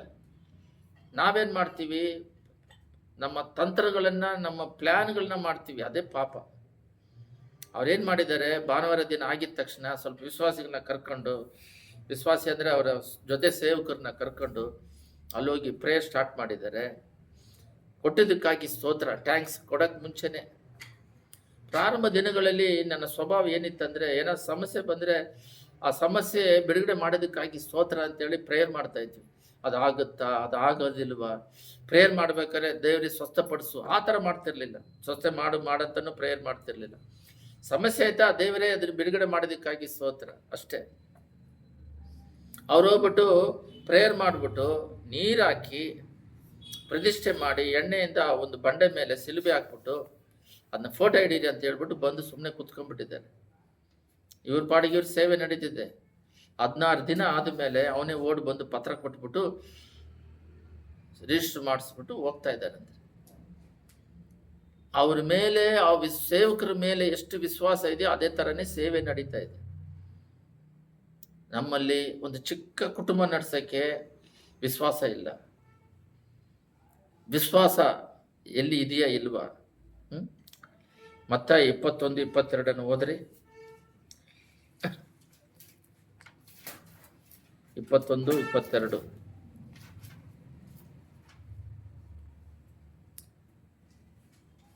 ನೀವು ನಂಬಿಕೊಂಡು ಪ್ರಾರ್ಥನೆಯಲ್ಲಿ ಏನೇನು ಬೇಡಿಕೊಳ್ಳುವಿರೋ ಅದನ್ನೆಲ್ಲ ಹೊಂದುವಿರಿ ಅಂದನು. ನೋಡ್ರಿ, ಪ್ರಾರ್ಥನೆ ಮಾಡಬೇಕಾದ್ರೆ ಪ್ರಾರ್ಥನೆ ಮಾಡಿಬಿಟ್ಟು ಕೊಟ್ಟದಕ್ಕಾಗಿ ಸ್ತೋತ್ರ ಅಂತ ಹೇಳಿ ಪ್ರಾರ್ಥನೆ ಮಾಡಿ ಹೃದಯದಲ್ಲಿ ವಿಶ್ವಾಸ ಇಡಬೇಕು. ಬರೀ ಪ್ರಾರ್ಥನೆ ಮಾಡೋದಲ್ಲ. ಇಲ್ಲಿ ನೋಡ್ರಿ, ಮಾರ್ತಾಳು ಬಂದ್ಬಿಟ್ಟು 4 ದಿನ ಆಗಿದೆ, ನಾತ ಹೊಡಿತೈತೆ ಅಂದ್ರೇನು ದೇವರು ಇದೇನು ಎಷ್ಟು ಹೇಳಿದ್ರೂ ಇವ್ರಿಗೆ ವಿಶ್ವಾಸನೇ ಇಲ್ಲ ಅಂತ ಹೇಳ್ಬಿಟ್ಟು, ಅವಾಗ ಈಗ ನಾತ ಹುಟ್ಟಿದೆ ಅಂದಳು. ಏಸಾಕಿಗೆ, ನೀನು ನಂಬಿದರೆ ದೇವರ ಮಹಿಮೆಯನ್ನು ಕಾಣುವಿ. ನಂಬು, ನೀನು ನಂಬಿದ್ರೆ ದೇವರ ಮಹಿಮೆ, ದೇವರ ಶಕ್ತಿ, ದೇವರ ಪ್ರಸನ್ನತೆಯನ್ನು ನೋಡುತ್ತೀಯ. ನಂಬು ನನ್ನನ್ನು ಅಂತ ಹೇಳ್ತಾರೆ ಎಂದು ನಾನು ನಿನಗೆ ಹೇಳಲಿಲ್ಲವೇ? ದೂತರು ಮೇಲಿಂದ ಹೇಳ್ತಾನೇ ಬರ್ತಾ ಇದ್ದಾರೆ, ಆದರೂ ಕೇಳ್ತಾ ಇಲ್ಲ. ಆಗ ಕಲ್ಲನ್ನು ತೆಗೆದು ಹಾಕಿದರು ಮತ್ತು ಯೇಸು ಕಣ್ಣೆತ್ತಿ ಮೇಲಕ್ಕೆ ನೋಡಿ, ತಂದೆ, ನೀನು ನನ್ನ ಪ್ರಾರ್ಥನೆಯನ್ನು ಕೇಳಿದ್ದಿ, ಕೈ ನಿನ್ನನ್ನು ಕೊಂಡಾಡುತ್ತಾನೆ, ನೀನು ಯಾವಾಗಲೂ ನನ್ನ ಪ್ರಾರ್ಥನೆಯನ್ನು ಕೇಳ್ತೀಯ ಅಂತ ಹೇಳಿ ನೀನು ನನ್ನನ್ನು ಕಳಿಸಿಕೊಟ್ಟಿದ್ದೆ ಅಂತ ಹೇಳ್ಬಿಟ್ಟು ಅವ್ರು ಏನು ಮಾಡ್ತಾರೆ, ಈ ಮಾತನಾಡಿದ ಮೇಲೆ, ಅದಕ್ಕೆ ಹೇಳಿದ ಮೇಲೆ ದೊಡ್ಡ ಶಬ್ದವಾಯಿತು, ಲಾಜರನೇ ಹೊರಗೆ ಬಾ ಎಂದು ಕೂಗಿದನು. ಯೇಸು ಸ್ವಾಮಿ, ಲಾಜರನೇ ಹೊರಗೆ ಬಾ ಅಂತ ಕೂಗಿದ ತಕ್ಷಣ ಕೆಳಗಡೆ 44ರಲ್ಲಿ ಸತ್ತಿದ್ದವನು ಹೊರಗೆ ಬಂದನು. ಅವನ ಕೈ ಕಾಲುಗಳು ಬಟ್ಟೆಯಿಂದ ಕಟ್ಟಿದ್ದವು, ಅವನ ಮುಖವು ಕೈ ಪೌಡದಿಂದ ಸುತ್ತಿತ್ತು. ಯೇಸು ಅವನಿಗೆ, ಅವನನ್ನು ಬಿಚ್ಚಿರಿ, ಹೋಗಲಿ ಎಂದು ಹೇಳಿದನು. 4 ದಿನ ಸತ್ತಿರೋರ್ನ ಎಬ್ಬಿಸೋ ದೇವರು.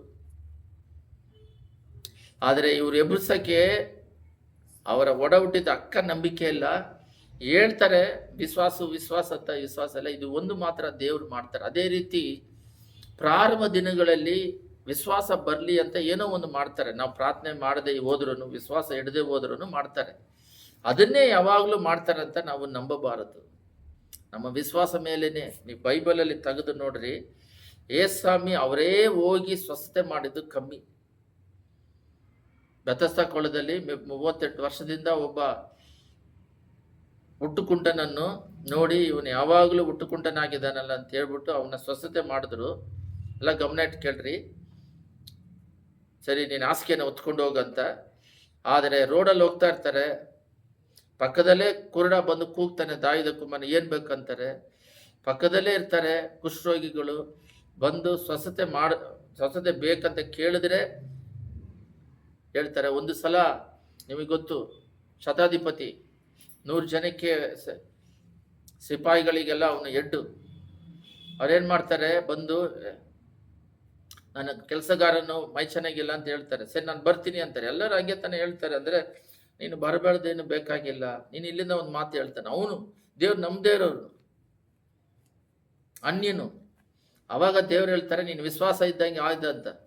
ದೇವ್ರು ಹೇಳಿದ ಟೈಮ್ ನೋಡ್ಕೊತಾನೆ. 12 ಗಂಟೆಗೆ ಹೇಳಿದ್ದಾರೆ. ಅವ್ನ ಮನೆ ಹೋಗಿ ಸೇರೋದಕ್ಕೆ ಸಂಜೆ 4 ಆಗಿದೆ. ಅವ್ನು ನೋಡಿದ್ರೆ ತೋಟದಲ್ಲಿ ಕೆಲಸ ಮಾಡ್ತಿದ್ದಾನೆ. ನಿನಗೆ ಯಾವಾಗ ಸ್ವಸ್ಥತೆ ಆಯ್ತು ಅಂದರೆ ಕರೆಕ್ಟಾಗಿ ಬೈಬಲಲ್ಲಿ ಅವ್ರು ಹೇಳ್ತಾರೆ.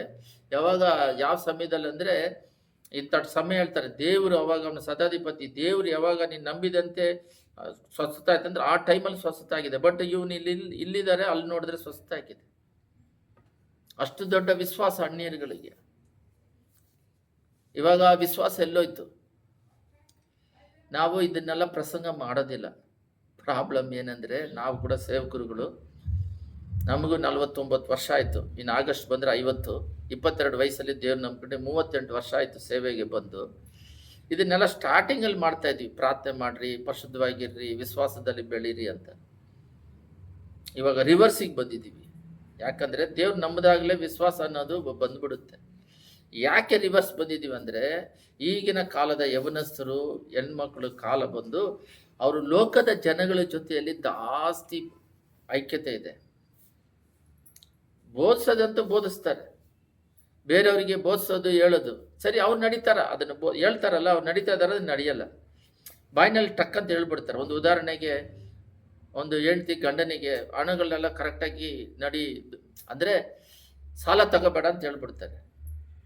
ಒಂದು ಉದಾಹರಣೆಗೆ ಹೆಂಡತಿ ಹೇಳ್ತದೆ ಗಂಡನಿಗೆ, ಸಾಲ ತೆಗಿಬೇಡ ಅಂತ ಹೇಳ್ತದೆ. ಓಕೆ, ಗಂಡ ತೆಗೆಯೋದಿಲ್ಲ ಅಂತಾರೆ.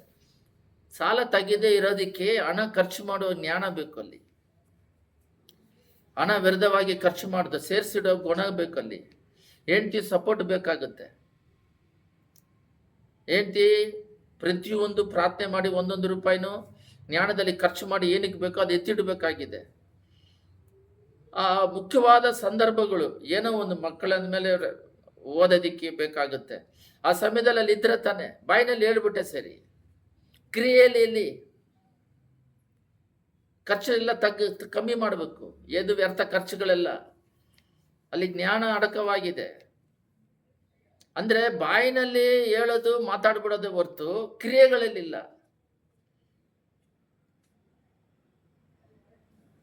ಈ ರೀತಿ ಸುಮ್ಮನೆ ಇದು ಉದಾಹರಣೆಗೆ, ಈ ರೀತಿ ಎಲ್ಲನೂ ತಗೋಬಹುದು. ವಿಶ್ವಾಸ ಅನ್ನೋದು ಹೃದಯದಲ್ಲಿ ಹುಟ್ಟಬೇಕು.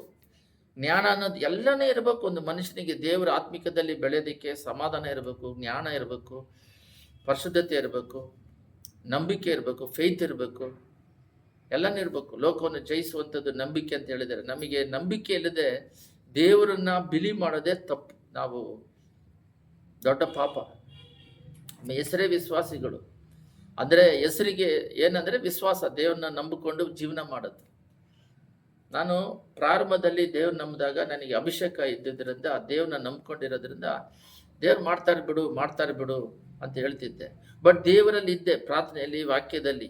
ಸ್ವಲ್ಪ ಜನ ಮಾಂಸಿಕದಲ್ಲಿ, ಲೋಕದಲ್ಲಿ ಇರ್ತಾರೆ. ದೇವ್ರು ಮಾಡ್ತಾರೆ ಅಂತಾರೆ, ಮಾಡೋದಿಲ್ಲ.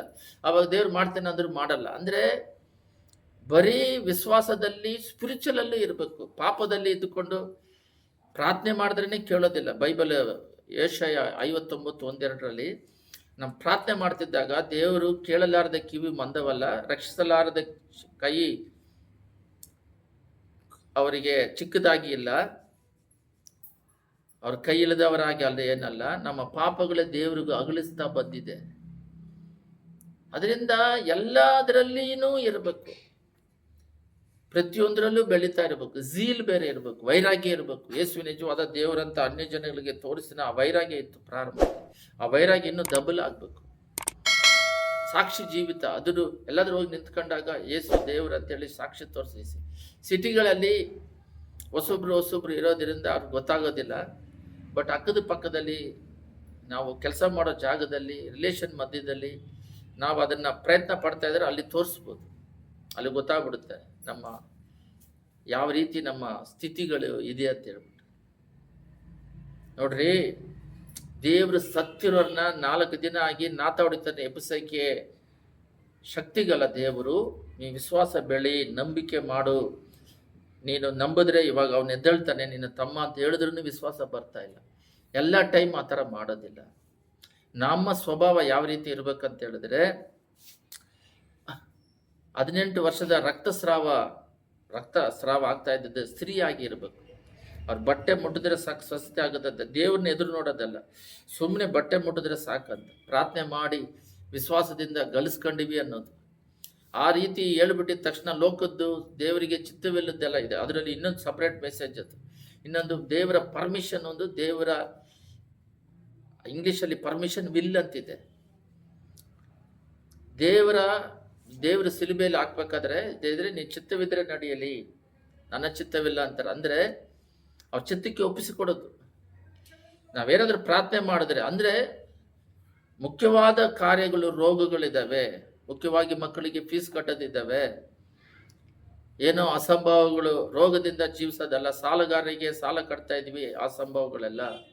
ಇಂಥದ್ರಲ್ಲಿ ವಿಶ್ವಾಸ ಡಬಲ್ ಮಾಡಿಕೊಂಡು ವೈರಾಗ್ಯದಿಂದ ಇವಾಗ ಕೋವಿಡ್ ಬಂದಿದೆ, ಎಲ್ಲರೂ ಆಸ್ಪತ್ರೆಗೆ ಹೋಗ್ತಾ ಇದ್ದಾರೆ, ನಮ್ಮ ಹತ್ರ ದುಡ್ಡಿಲ್ಲ, ನಾವು ವಿಶ್ವಾಸಿಗಳು. ಅಂಥ ಟೈಮಲ್ಲಿ ವಿಶ್ವಾಸ ಇಡಬೇಕು. ಇದೇನು ಮಾಡ್ತಾರೆ, ಲೋಕದಲ್ಲಿ ಇರೋವಾಗೆ ನನಗೆ ಕಾರ್ ಬೇಕು ಅಂದರೆ ಅದನ್ನು ಹಠ ಹಿಡಿದು ಪಡ್ಕೊಳ್ಳೋದು, ಅದು ಬಂದು ಪರ್ಮಿಷನ್. ಆ ಥರ ಅಲ್ಲ ವಿಶ್ವಾಸದಲ್ಲಿ. ಅದಕ್ಕೆ ಸ್ಪಿರಿಚುವಲಲ್ಲಿ ಬೆಳವಣಿಗೆ ಇದೆ, ಬೆಳಿಬೇಕು.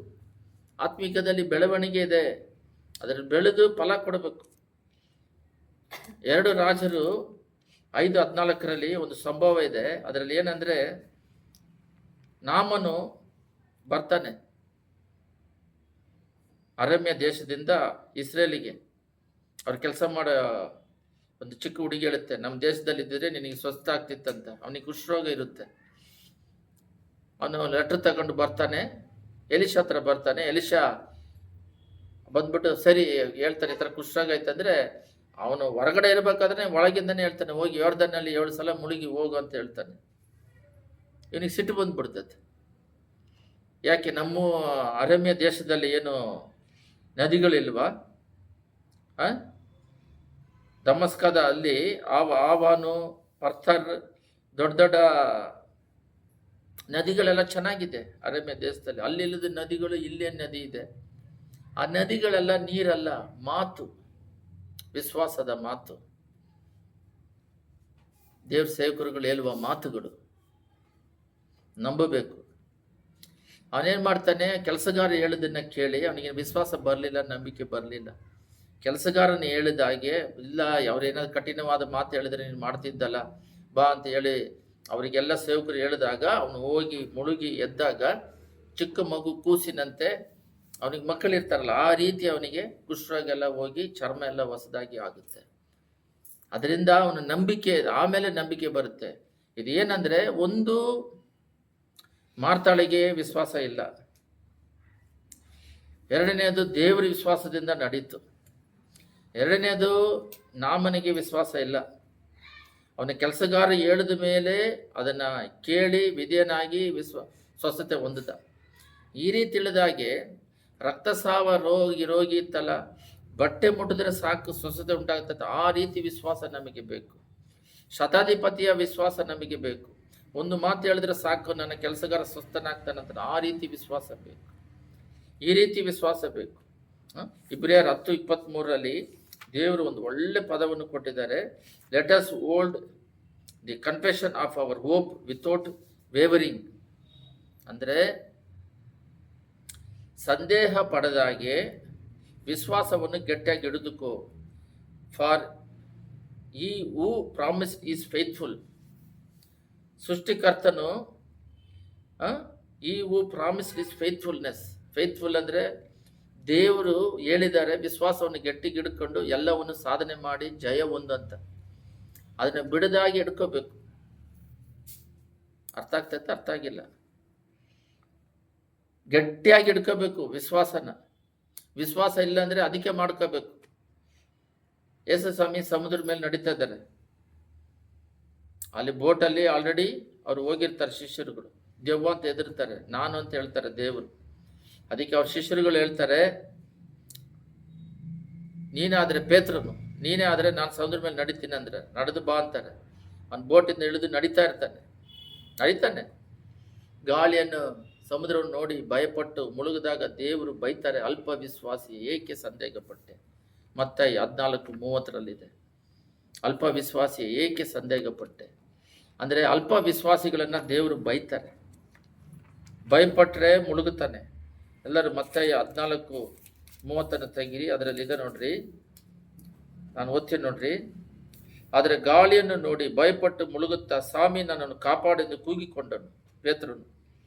ಗಾಳಿಯನ್ನು ನೋಡಿ ಅಂದರೆ ಈ ಗಾಳಿ ನೋಡದೆ ನಾವು ಪಳಗೋದು, ಲೋಕದವ್ರ ಜೊತೆಯಲ್ಲಿ ಪಳಗೋದು, ಅವ್ರಿಗೆ ಅವಿಶ್ವಾಸ ಮಾತುಗಳನ್ನೆಲ್ಲ ಕೇಳೋದು. ಅದಷ್ಟೇ ಅವ್ರು ಹೇಳಿದ್ರೆ ಅಷ್ಟೇ. ಡಾಕ್ಟ್ರ್ ಹೇಳ್ಬಿಟ್ರು, ಡಾಕ್ಟ್ರೇ ಇಲ್ಲಿ ಸುಪ್ರೀಮು.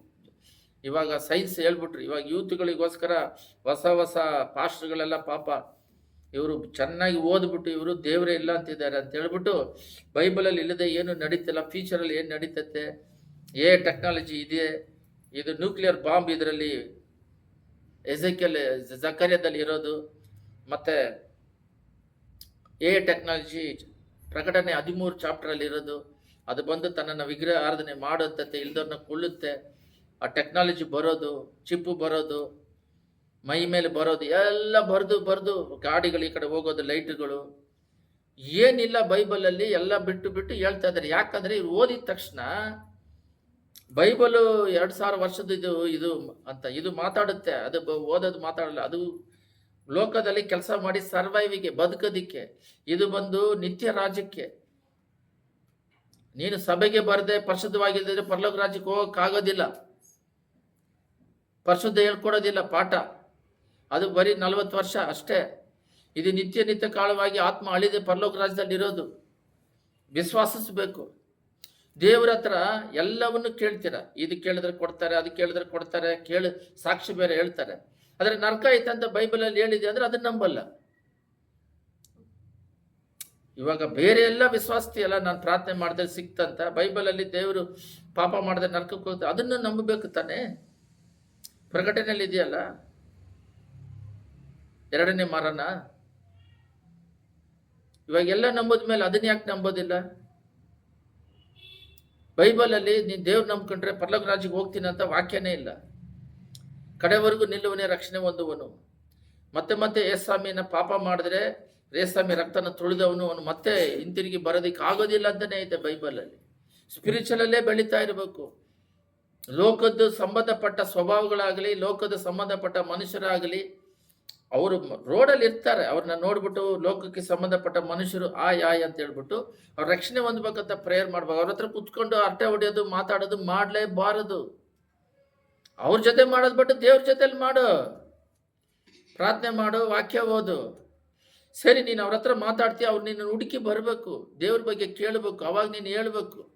ಇಲ್ಲದ್ರೆ ನೀನು ಹೋಗಿ ಅವ್ರ ಹತ್ರ ಮಾತಾಡ್ತೀಯ, ವಿಶ್ವಾಸವನ್ನು ಮಾತುಗಳನ್ನ ಮಾತಾಡಬೇಕು. ಅವ್ರ ರಕ್ಷಣೆ ಮಾರ್ಗದಲ್ಲಿ ನಾನು ಮಾತಾಡ್ತಿದ್ದೀನಿ, ದೇವರೇ ಅವರು ದೇವ್ರ ಬಗ್ಗೆ ಹೇಳ್ತಾ ಇದ್ದೀನಿ, ಅವ್ರ ರಕ್ಷಣೆಗೆ ಬರಲಿ, ದೇವ್ರ ಕಡೆಗೆ ಬರಲಿ, ದೇವ್ರ ಮಾತಾಡಬೇಕು. ಅದನ್ನ ಅಭ್ಯಾಸ ಮಾಡ್ಕೋಬೇಕು. ಸ್ಟಾರ್ಟಿಂಗಲ್ಲಿ ಆ ಥರ ಮಾತಾಡಿನೇ ಎಲ್ಲ ಜನಗಳನ್ನ ದೇವ್ರ ಕಡೆ ನಡೆಸಿದ್ವಿ.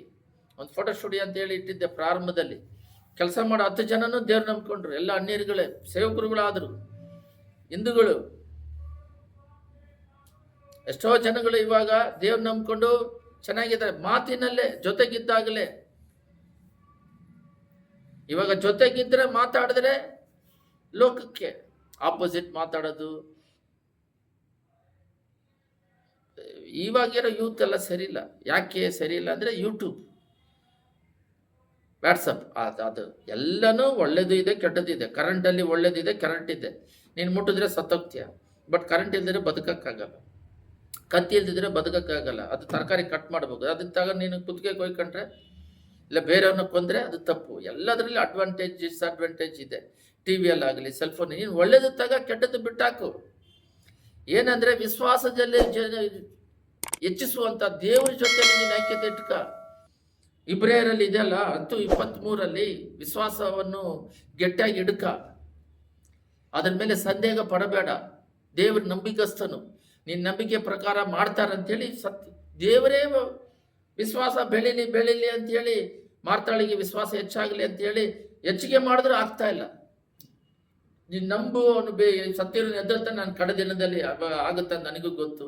ನೀನು ನಂಬು. ಈಗ ಅವನು ಸತ್ತಿರೋನು ಎದ್ದು ಬರ್ತಾನೆ ನೋಡು. ಕಲ್ಲು ತೆಗೀರಿ ಅಂದ್ರೆ ಕಲ್ಲು ತೆಗಿಬೇಡ, ನಾತ ಹೊಡಿತೈತೆ. ಏನು ದೇವ್ರಿಗೆ ಗೊತ್ತಿಲ್ಲದೆ ಈ ಅಮ್ಮ ಲೋಕನೆಲ್ಲ ಸೃಷ್ಟಿ ಮಾಡಿರೋದ?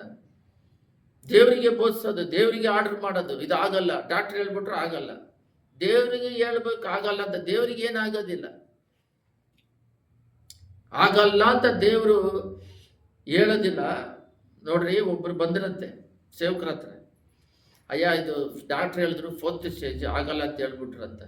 ಸೇವಕರು ಹೇಳಿದ್ರಂತೆ, ಸರಿ ಇವಾಗ ಪ್ರಾರ್ಥನೆ ಮಾಡೋದು, ದೇವ್ರು ಬಿಡುಗಡೆ ಮಾಡ್ತಾರೆ ಅಂದರೆ, ಇಲ್ಲ ಡಾಕ್ಟ್ರ್ ಹೇಳ್ಬಿಟ್ರು ಇದು 4th ಸ್ಟೇಜ್ ಆಗಲ್ಲ ಅಂತ. ಅವ್ರ ವಿಶ್ವಾಸನೇ ಬರ್ತಾ ಇಲ್ಲ.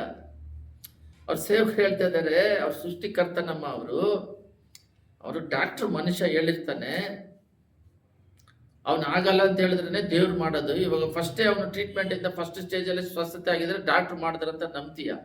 ಡಾಕ್ಟ್ರ್ ಆಗಲ್ಲ ಅಂತ ಕೈ ಬಿಟ್ಟಾಗಲೇ ಅವಾಗ ನಿಮಗೆ ಎಲ್ಲ ಇದ್ರೆ ಎಲ್ಲ ಬರ್ತಾರೆ, ನೆಂಟರುಗಳೆಲ್ಲ ಬರ್ತಾರೆ. ನಾವು ದೇವರು ಒಬ್ಬರನ್ನ ಗಟ್ಟಿಯಾಗಿ ಹಿಡ್ಕೋಬೇಕು ವಿಶ್ವಾಸದಲ್ಲಿ. ಅವ್ರನ್ನಿಟ್ಟು ಈ ಜೀವನ ಯಾತ್ರೆ ಮುಗಿಸಿ ಹೋಗ್ಬೇಕು. ಡಾಕ್ಟ್ರು ಆಗಲ್ಲ ಅಂತ ಹೇಳಿದ್ರು, ದೇವರಲ್ಲಿ ವಿಶ್ವಾಸ ಇಡು. ದೇವ್ರ ಕೈಗೆ ಅಸಾಧ್ಯವಾದದ್ದು ಏನಿಲ್ಲ. ಕಾಯಿಲೆ ಅಂದ ಮೇಲೆ ಜ್ವರನೂ ದೇವರಿಗೆ ಒಂದೇ, ಈ ಕ್ಯಾನ್ಸರು ಒಂದೇ, ಪ್ಲಸ್ HIV ಅದು ಒಂದೇ. ದೇವರ ದೃಷ್ಟಿಯಲ್ಲಿ ಎಲ್ಲ ಒಂದೇ. ಅವ್ರಿಗೆ ಸರಿ ಸಮಾನ. ಅವರಿಗೆ ದೊಡ್ಡ ಕಾಯಿಲೆ ಚಿಕ್ಕ ಕಾಯಿಲೆ ಅನ್ನೋದಲ್ಲ. ನೀವು ಮನುಷ್ಯರಿಗೆ ಡಾಕ್ಟ್ರಿಗೆ ಮಾತ್ರ ಅಂತ ಅವ್ರಿಗೆ ಹೇಳಿ ಪಾಸ್ಟ್ರು ಇಲ್ಲಮ್ಮ ಡಾಕ್ಟ್ರಿಗೆ ಮಾತ್ರ ಕ್ಯಾನ್ಸರು, ಲೋಕದಲ್ಲಿ ಕ್ಯಾನ್ಸರ್ ದೊಡ್ಡ ಕಾಯಿಲೆ, ಆದರೆ ದೇವರಿಗೆ ಅದು ದೊಡ್ಡದಲ್ಲ. ಅವರಿಗೆ ಚಿಟ್ಟಿಗೆ ಲೋಕವನ್ನೇ ನಡೆಸ್ತಾ ಇರೋರು, ಅವ್ರಿಗೆ ದೊಡ್ಡದು ಚಿಕ್ಕದಿಲ್ಲ. ನೀನು ಡಾಕ್ಟ್ರ್ ಹೇಳಿದ್ದನ್ನ ಹೃದಯದಲ್ಲಿ ಮೈಂಡಲ್ಲಿ ಇಟ್ಕೊಂಡಿದ್ಯಾ? ಇವ್ರು ಹೇಳೋದನ್ನ ಕೇಳು, ದೇವ್ರು ಹೇಳೋದನ್ನ ಕೇಳು ಅಂತ ಹೇಳಿ ಅವ್ರ ವಿಶ್ವಾಸ ಬರೋವರೆಗೆ ಹೇಳಿ, ನೀನು ನಂಬಿದ್ರೆ ಮಾತ್ರನೇ ವಿಶ್ವಾಸ ಅಂತ ಹೇಳಿ ಪ್ರೇಯರ್ ಮಾಡಿ ಕಳಿಸಿದ್ರಂತೆ. ವಿಶ್ವಾಸದಲ್ಲಿ ನಾವು ಬೆಳಿಬೇಕು. ನಾನು 97ರಿಂದ 2007ವರೆಗೂ ಸೇವೆ ಮಾಡ್ತಾ ಇದ್ದೆ. ಆಂಧ್ರದಲ್ಲಿ ಒಂದು 10 ವರ್ಷ ಸೇವೆ ಮಾಡಿದೆ. ಅದು ನಾನು ಹೋಗೇ ಇಲ್ಲ. 2007ರಲ್ಲಿ ಬಿಟ್ಟು ಬಂದ ಮೇಲೆ ಹೋಗೇ ಇಲ್ಲ. ಆಲ್ಮೋಸ್ಟು 2007 ಒಂದು 17 ವರ್ಷ ಆಗಿದೆ.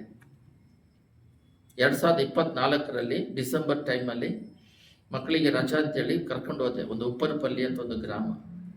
ಆ ಗ್ರಾಮದಲ್ಲಿ ಜೈಪಾಲ್ ಅಂತ ಹೇಳ್ಬಿಟ್ಟು ಅವರು ಹೆಂಡ್ತಿ, ಆ ಅಮ್ಮನಿಗೆ ವಯಸ್ಸಾಗಿ 40 ವಯಸ್ಸು, ಮಕ್ಕಳೇ ಇಲ್ಲ. ನಾನು ಹೇಳಿದೆ ದೇವ್ರ ಕೈಗೆ ಆಗುತ್ತೆ. ಯಾಕಂದರೆ ಅದೇ ಉದಾಹರಣೆಗಳು, ಬೈಬಲೇ ನಮಗೆ ಆಧಾರ. 100 ವರ್ಷದಲ್ಲಿ 90 ವಯಸ್ಸಲ್ಲಿ ಗರ್ಭಫಲ ಇಲ್ಲದವರಿಗೆ ದೇವ್ರು ಕೊಟ್ಟರು. ಡಾಕ್ಟರ್ ಪ್ರಕಾರ ಅದು ಆಗಲ್ಲ, ಲೋಕದ ಪ್ರಕಾರ ಆಗಲ್ಲ ಅಂತೇಳಿ ಪ್ರೇಯರ್ ಮಾಡಿದ್ರೆ ಒಂದು ಮಗು ಹುಟ್ಟಿದೆ. ಆವಾಗ ಮಗು ಆಗಿದ್ದಾಗ ನಾನು ನೋಡಿದೆ, 40 ವರ್ಷ ಆದಮೇಲೆ ಆ ಅಮ್ಮನಿಗೆ ಮಗು ಹುಟ್ಟೈತೆ. ಮದುವೆ ಆಗಿ 25 ವರ್ಷ ಮಗು ಇಲ್ಲ. 25 ವರ್ಷ 25 ವರ್ಷ ಮಗು ಇಲ್ಲ, 25 ಇಯರ್ಸ್. ಇವಾಗ ನೋಡಿದ್ರೆ ಆ ಹುಡುಗಿಗೆ ಮದುವೆ ಆಗಿ ಆ ಮಗು ಚಿಕ್ಕ ಮಗು ಇದ್ದಾಗ ನೋಡಿದೆ. ನಾನು ಇಲ್ಲಿ ಬಂದಾಗಲೂ ನನಗೆ ಫೋನ್ ಮಾಡಿ ಸೈಕಲ್ ಬೇಕಂತ ಕೇಳಿದ್ರು. ಅವರು ಪರಿಚಯ ಇರುವ ಡ್ಯಾನಿಯಲ್ ಬ್ರದರ್ ಅಂತೇಳಿ ಅವ್ರಿಗೆ ಸೈಕಲ್ ಕೊಟ್ಟು ಅವ್ರು ಸೇವೆ ಮಾಡ್ತಿದ್ದಾರೆ ಅಂತೇಳಿ ಕೊಟ್ಟೆ. ಒಂದು ಹೆಣ್ಮಗು ಬಂತು. ಗ್ರಾಮದಲ್ಲಿ ಸೇವೆ ಮಾಡಕ್ಕೆ ಹೋಗ್ಬಿಟ್ರು. ಇಷ್ಟು ವರ್ಷ ಮಗು ಇಲ್ಲದೆ ಮಗು ಕೊಟ್ರಲ್ಲ ಅಂತ ಹೇಳ್ಬಿಟ್ಟು. ದೇವ್ರ ಕೈಗೆ ಆಗದೆ ಇರೋ ಕಾರ್ಯ ಏನಿದೆ? ಈ ಬೆಂಗಳೂರು ಪಟ್ಟಣಕ್ಕೆ ಬಂದು ಕೂಡ ಒಂದು 8 ಜನ ನನಗೆ ಜ್ಞಾಪಕ ಇದೆ. ಡೆಲಿವರಿ ಟೈಮಿಗೆ ಬರ್ತಾರೆ. ಡೆಲಿವರಿ ಟೈಮು ಇವಾಗ ಎಲ್ಲರಿಗೂ ಆ್ಯಕ್ಚುಲಾಗಿ ಆಪ್ರೇಷನ್ ಮಾಡಿನೇ ತೆಗಿಯೋದು. ಬಂದಾಗ ಮಗು ಮೊಟ್ಟೆ ಇತ್ತಂದರೆ ಕೈ ಇಟ್ಬಿಟ್ಟು ಪಿತಾ ಕುಮಾರನ್ ಪರಿಶುದ್ಧಾತ್ಮ ನಾಮದಿಂದ ತಾಯಿ ಪ್ರಾಣಾತ್ಮ ಶರೀರ, ಮಗು ಪ್ರಾಣಾತ್ಮ ಶರೀರ ಸೈತಾನು ಮುಟ್ಟದ ಹಾಗೆ ಕಟ್ಟಲ್ಪಡಲಿ, ನಾರ್ಮಲ್ ಡೆಲಿವರಿ ಆಗಲಿ ಅಂತ ಪ್ರೇಯರ್ ಮಾಡಿ ಬಿಟ್ಬಿಟ್ರೆ ಸಾಕು. ನಮ್ಮ ವಿಶ್ವಾಸಿನೇ ಒಬ್ರು ಪ್ರಗಾಸಿ ಅಮ್ಮ ಅಂತ ಹೇಳ್ಬಿಟ್ಟು, ಅವರ ಮಗಳು ಫಸ್ಟ್ ಮಗು ಹುಟ್ಟಿದೆ, ಎರಡನೇ ಮಗು ಹುಟ್ಟಕ್ಕಾಗದಾಗೆ ಡೆತ್ ಆಗಿದ್ದಾರೆ. ಏನಂದ್ರೆ ಒಂದು ಮಾತು ಹೇಳಿಲ್ಲ. ಏನು ಮಾತು ಹೇಳಿಲ್ಲ? ವಿಶ್ವಾಸದ ಮಾತು. ದೇವರೇ, ಹೊಟ್ಟೆ ಒಳಗಿರೋ ಮಗು ಪ್ಲಸ್ ತಾಯಿ ಪ್ರಾಣಾತ್ಮ ಶರೀರ ಎರಡನ್ನು ಪಿತಾಕುಮಾರ ಪರಿಶುದ್ಧಾತ್ಮ ನಾಮದಲ್ಲಿ ಕಟ್ತಾ ಇದ್ದಾನೆ. ಎಲ್ಲ ಗಮನ ಇಟ್ಟು ಕೇಳ್ರಿ. ಯೇಸುವಿನ ನಾಮದಲ್ಲಿ ಕಟ್ತಾ ಇದ್ದಾನೆ. ನಾರ್ಮಲ್ ಡೆಲಿವರಿ ಆಗಲೇ ಪ್ರೇಯರ್ ಮಾಡಿರ್ಬೇಕು. ಆ ಪ್ರೇಯರ್ ಮಾಡದೇ ಇರೋದ್ರಿಂದ ಮಗುನು ಪ್ಲಸ್ ತಾಯಿ ಇಬ್ರು ಡೆತ್ ಆದ್ರು. ಸಾಫ್ಟ್ವೇರ್ ಇಂಜಿನಿಯರ್ಸ್ ಇಬ್ರು. ದೊಡ್ಡ ಮಗಳಿದ್ದಾಳೆ, ಮನೆ ಇದೆ, ಎಲ್ಲ ಇದೆ. ವಿಶ್ವಾಸ. ಅವರು ಕ್ಯಾಥಲಿಕ್ನವರು. ತಾಯಿ ರಕ್ಷಣೆ ಹೊಂದಿದ್ರು, ಅವ್ರ ರಕ್ಷಣೆ ಹೊಂದಿಲ್ಲ. ಒಂದೇ ಒಂದು ಮಾತು. ಬಟ್ ಈ ಮಾತನ್ನ ಎಲ್ಲರಿಗೂ ನಾನು ಉಚ್ಚರಿಸಿದ್ರೆ, ಒಂದು 8 ಜನಕ್ಕೆ ಉಚ್ಚರಿಸಿದ್ರೆ, ಒಬ್ರು ಫೋನ್ ಮಾಡಿ ಕೇಳ್ತಾ ಇದ್ದಾರೆ, ಆಸ್ಪತ್ರೆಗೆ ಹೋಗ್ತಾ ಇದೀವಿ, ಆಪರೇಷನ್ ಮಾಡಲೇಬೇಕಂತ. ಇಲ್ಲಮ್ಮ, ಒನ್ ಟೈಮ್ ಮಾಡಿದ್ರೆ ಸಾಕು ಪ್ರಯತ್ನ. ಏಸಾಯ 55:11 ಒನ್ ಟೈಮ್ ಏಸು ಸ್ವಾಮಿನ ಉಚ್ಚರಿಸಿದ ಕ್ರಿಯೆ ಮಾಡಿ ಹಿಂತಿರುಗಿ ಬರುತ್ತಂತ. ಅದನ್ನ ನಾನು ನಂಬಬೇಕು, ಉಚ್ಚರಿಸಬೇಕು. ಅದೇ ನನ್ನ ಫಾರ್ಮುಲಾ. ಆಮೇಲೆ ಆಸ್ಪತ್ರೆಗೆ ಹೋದಾಗಲೂ ಡಾಕ್ಟ್ರ್ ಹೇಳಿದ್ದಾರೆ ಆಪರೇಷನ್ ಅಂದರೆ, ಇಲ್ಲಮ್ಮ, ಆಪರೇಷನ್ಗೆ ಒಂದು 5 ನಿಮಿಷ ಮುಂಚೆ ನಾರ್ಮಲ್ ಡೆಲಿವರಿ ಆಗುತ್ತೆ. ಆಮೇಲೆ ಫೋನ್ ಮಾಡ್ತಾರೆ, ನಾರ್ಮಲ್ ಡೆಲಿವರಿ ಆಯ್ತಂತೆ. ಇನ್ನೊಬ್ಬರಿಗೆ ಬೇಗ 5 ತಿಂಗಳಲ್ಲೇ ಮಗು ಹುಟ್ಟಿದೆ. 5 ತಿಂಗಳಲ್ಲಿ ಅವರಿಗೆ ಚರ್ಚಿಗೆ ಬಂದಾಗ ನಾನು ಅವ್ರನ್ನ ಪಿತಾಕುಮಾರ ಪರಿಶುದ್ಧಾತ್ಮ ನಾಮದಲ್ಲಿ ನಾರ್ಮಲ್ ಡೆಲಿವರಿ ಆಗುತ್ತೆ. ಮಗು ಅಲ್ಲಿಂದ ಫೋನ್ ಬಂತು, ಬೇಗ ಹುಟ್ಟುಬಿಟ್ಟಿದೆ, ಸತ್ತೋಗಿದೆ ಅಂದರು. ತಾಯೆಲ್ಲ ಪ್ರಾಣಾತ್ಮ ಶರಣೆ ಸ್ವಾಮಿಗೆ ಒಪ್ಪಿಸ್ಕೊಟ್ಟಿದ್ದೀನಿ ವಾಣಿವಿಲಾಸ ಆಸ್ಪತ್ರೆಯಲ್ಲಿ. ಕಟ್ಬಿಟ್ಟಿದ್ದೀವಿ, ಅದು ಏನಾಗೋದಿಲ್ಲ, ಸಾಯೋದಿಲ್ಲ ಅಂತ ಹೇಳಿದ್ರೆ ಬೆಂಕಿ, ಅದು ಸ್ವಲ್ಪ ದಿನ ಈಟಲ್ಲಿ ಇಡೋಣ ಅಂತೇಳಿ ಈಟಲ್ಲಿ ಇಟ್ರಂತೆ. ಅದೇನು ಈಟ್ರಲ್ಲಿ ಮಗು ಜೀವ ಬಂತಂದ್ರೆ, ಆ ಈಟ್ರ್ ಇಡ್ತಾರೋ ಏನು ಇಡ್ತಾರೋ, ದೇವ್ರ ಆ ಥರ ಜ್ಞಾನ ಕೊಟ್ಟು ಅವ್ರ ರೀತಿಗೆ ಮಾಡ್ತಾರೆ. ಬಟ್ ನಮಗೆ ಬೇಕಾಗಿ ಒಂದೇ ಫಾರ್ಮುಲಾ, ವಿಶ್ವಾಸ. ಆ ಮಗು ಬಂತು, ಚಿಕ್ಕ 5 ತಿಂಗಳಲ್ಲಿ ಹುಟ್ಟಿರೋ ಮಗು ಬಂದು ಜೀವಂತವಾಗಿ ಎದ್ದು ಬಂತು. ನಮ್ಮ ಮಿಸ್ಸಸ್ ಅವರ ತಾಯಿ ಅಂತೆಯೇ ಅಲ್ಲಿ ಕಳಿಸಿದ್ದೆ ನಾರ್ಮಲ್ ಡೆಲಿವರಿಗೆ. ಅವ್ರು ಬೇರೆ ಊರಿನವ್ರು. ಅವರೇ ಫೋನ್ ಮಾಡಿ ಹೇಳ್ತಾ ಇದ್ರು, ಇಲ್ಲ ನಾನು ಒಂದ್ಸಲ ಪ್ರೇಯರ್ ಮಾಡಿದ್ದೀನಿ, ನಾರ್ಮಲ್ ಡೆಲಿವರಿ ಆಗುತ್ತೆ, ಮಗುನು ಸಾಯ್ದಿಲ್ಲ, ಅಷ್ಟೇ, ಮುಗೀತು. ಈ ವಿಶ್ವಾಸ ಡಬಲ್ ಆಗ್ಬೇಕು. ಈ ಥರ ಹೇಳ್ಕೊಂಡೇ ಹೋಗ್ಬೋದು. ಬೆಂಗಳೂರು ಪಟ್ಟಣದಲ್ಲಿ ಒಂದು ಮನೆಗೆ ಪ್ಲಸ್ ಒಂದು ಜಾಗಕ್ಕೆ ಅವರ ತಂಗಿ ಮನೆಗೆಲ್ಲೋ ಹೋಗಿ ಬರ್ತಾ ಇರುತ್ತೆ. ಅದು ಮಾತ್ರ ಗೊತ್ತು ಅವರಿಗೆ. ಅವ್ರ ಮನೆ ಚೇಂಜ್ ಮಾಡಿದ್ದಾರೆ, ಅದು ಗೊತ್ತಿಲ್ಲ. ಅವ್ರು ಹೋದಾಗ ಅಲ್ಲಿ ಇಲ್ಲ ಅಂದಿದ್ದಕ್ಕೆ ತಕ್ಷಣ ಬೆಂಗಳೂರಲ್ಲಿ ಕಳೆದೋಗ್ಬಿಟ್ರು. ಪೊಲೀಸ್ ಸ್ಟೇಷನ್ ಕಂಪ್ಲೇಂಟ್ ಕೊಟ್ಟು FIR ಕೊಟ್ಟು ಹುಡುಕುತ್ತಾ ಇದ್ದಾರೆ. 3 ದಿನ ಆಗ್ತಿದ್ರು ಇಲ್ಲ. ಅವ್ರು ಬಂದರು, ಒಂದು ಸಲ ಪ್ರೇಯರ್ ಮಾಡಿದ್ರು. ಎಲ್ಲೇ ಇದ್ರು ಮನೆ ಬಂದು ಸೇರೋ ಥರ ಯೇಸು ನಾಮ, ಏಸಾಯ 55:11 ಒಂದ್ಸಲ ಮಳೆ ಬಂದರೆ ಭೂಮಿನ ತೇಯಿಸ್ದಂಗೆ ವಾಪಸ್ ಹೋಗಲ್ಲ. ಅದೇ ರೀತಿ ಯೇಸು ನಾಮ ಒಂದ್ಸಲ ಉಚ್ಚರಿಸಿದ ಅದು ಕ್ರಿಯೆ ಮಾಡಿ ಹಿಂತಿರುಗಿ ಬರುತ್ತೆ. ಇವಾಗ ನಾನು ಉಚ್ಚರಿಸಿದ್ರೆ ಅದು ರಿಟರ್ನ್ ನನಗೆ ಬರುತ್ತಂತೆ. ಮನೆ ಬಂದು ಸೇರ್ತಾರೆ ಅಂದರೆ ಹುಡುಕಿ ಹುಡುಕಿ ಹುಡುಕಿ ಸರಿ ಯಾವ್ದೋ ನೆಂಟರ ಮನೆಗೆ ಹೋಗ್ತಾ ಇದ್ರೆ ಎದುರುಗಡೆ ಕುತ್ಕೊಂಡಿದ್ದಾರೆ ಅಂತ ಕರ್ಕೊಂಡು ಹಂಗೆ ಮನೆಗೆ ಹೋಗ್ಬಿಟ್ಟಿದ್ದಾರೆ. ಅವ್ರು ಬಂದು ಸಿಕ್ತಂದ್ರೆ ನಾನು ಹೇಳಿದೆ ಫಸ್ಟ್ ಸಿಗ್ತಾರೆ ಅಂತ. ವಿಶ್ವಾಸ. ವಿಶ್ವಾಸ. ಒಂದು ಸೇವಕರು ಒಂದು ಮಾತು ಹೇಳಿದ್ರು, ಇದನ್ನು ಕೇಳಿ ಪ್ರಾರ್ಥನೆ ಮಾಡೋಣ. 40 ವರ್ಷದಿಂದ ಬಂಜೆ ಬಂಜೆ ಅಂತ ಹೇಳ್ತಾ ಇದ್ದಾರೆ. ಮದುವೆ ಆಗಿ ನನಗೆ 40 ವಯಸ್ಸಾಯಿತು, ಮಗು ಇಲ್ಲ, ಈ ಥರ ಮಾತಾಡ್ತಿದ್ದಾರೆ, ಅವಮಾನ ಅಂತ ಹೇಳಿದಾಗ ಸೇವಕರು ಹೇಳಿದ್ರಂತೆ, ಕಣ್ಮುಚ್ಕ ಅಂತ ಹೇಳಿದ್ರು. ಕೈ ಚಾಚು ಅಂದ್ರಂತೆ. ಈ ಥರ 2 ಕೈನ ಚಾಚಿ ಹಿಡ್ಕ ಅಂತ 2 ಕೈಯಲ್ಲಿ ಕಣ್ಮುಚ್ಕೊಂಡು ವಿಶ್ವಾಸ ಮಾಡು, ನಿನ್ನ ಕೈಯಲ್ಲಿ ಮಗು ಇರೋಂತ ಹೇಳ್ಬಿಟ್ಟು ಕೇಳಿದ್ರಂತೆ. ಸರಿ, ನಾನು ಪ್ರಾರ್ಥನೆ ಮಾಡ್ತಾ ಇದ್ದೀನಿ, ನಿನ್ನ ಕಣ್ಣಿಗೆ ಏನು ಕಾಣುತ್ತಂದರೆ ಪ್ರಾರ್ಥನೆ ಮಾಡೋಕ್ಕೆ, ಇಲ್ಲ ನನ್ನ ಕೈಯಲ್ಲಿ ಒಂದು ಮಗು ಇರೋ ಥರ ನಾನು ವಿಶ್ವಾಸ ನಂಬಿಕೆಯಲ್ಲಿ ನಂಬುತ್ತಾ ಇದ್ದೇನೆ, ವಿಶ್ವಾಸ್ತಾ ಇದ್ದೇನೆ, ಕೈಗೆ ಮಗು ಬಂದ್ಬಿಡ್ತು ಅಂತ. ಆವಾಗ ನಿನ್ನ ವಿಶ್ವಾಸ ಆಗ್ದಂಗೆ ನಡೀಲಿ. ಸ್ವಾಮಿ ಹಂಗೆ ಹೇಳೋದು. ಹೋಗ್ರು ಅಂತ ಹೇಳಿದ ತಕ್ಷಣ ಒಂದು ಮಗು ಕೊಟ್ಟರು. ನಾನು ಬರೀ ಮಗು ಅಂತ ಹೇಳ್ತಿದ್ದೀನಿ ಅಂತ ಹೇಳಿ ಬರೀ ಆಪರೇಷನ್ ಮಾಡಿದೆ ಅಂದರೆ ಎಲ್ಲರಿಗೂ ಆಪರೇಷನ್ ಆಗುತ್ತೆ. ಆಪರೇಷನ್ ಆಗಲ್ಲ, ತಾಯಿನೂ ಚೆನ್ನಾಗಿರ್ತಾರೆ, ಮಗುನೂ ಚೆನ್ನಾಗಿರ್ತಾರೆ, ಪ್ಲಸ್ ಕಳೆದೋದವರು. ಇದೆಲ್ಲ ಸುಮ್ಮನೆ ಉದಾಹರಣೆ. ಈ ಥರ ಅಂತಲ್ಲ, ಪ್ರತಿಯೊಂದು ಮನೆ ಬಿಟ್ಟು ಹೊರಗೆ ಹೋಗಿ ಮನೆ ಹಿಂತಿರುಗಿ ಬರೋದು, ನಾವು ಶ್ವಾಸ ಇರೋದು ದೇವರ ಕೃಪೆ. ವಿಶ್ವಾಸ ಮೇಲೆ ನಾವು ಜೀವನ ನಡೆಸಬೇಕು, ನಂಬಿಕೆ ಮೇಲೆ ಜೀವನ ನಡೆಸಬೇಕು. ಆ ರೀತಿ ನಾನು ಬೈಬಲಲ್ಲಿ ಇರೋದು ಸ್ಟಾರ್ಟ್ ಮಾಡಿದ್ರೆ ವಿಶ್ವಾಸದ ಬಗ್ಗೆ ಹಿಂಗೇ ನಿಂತ್ಕೊಂಡು 1 ವರ್ಷ ಹೇಳ್ಬೋದು. ಯಾಕಂದ್ರೆ ಇದು ಮಾತಾಡುವ ವಾಕ್ಯಗಳು. ವಿಶ್ವಾಸ ನಂಬಿಕೆಯಿಂದ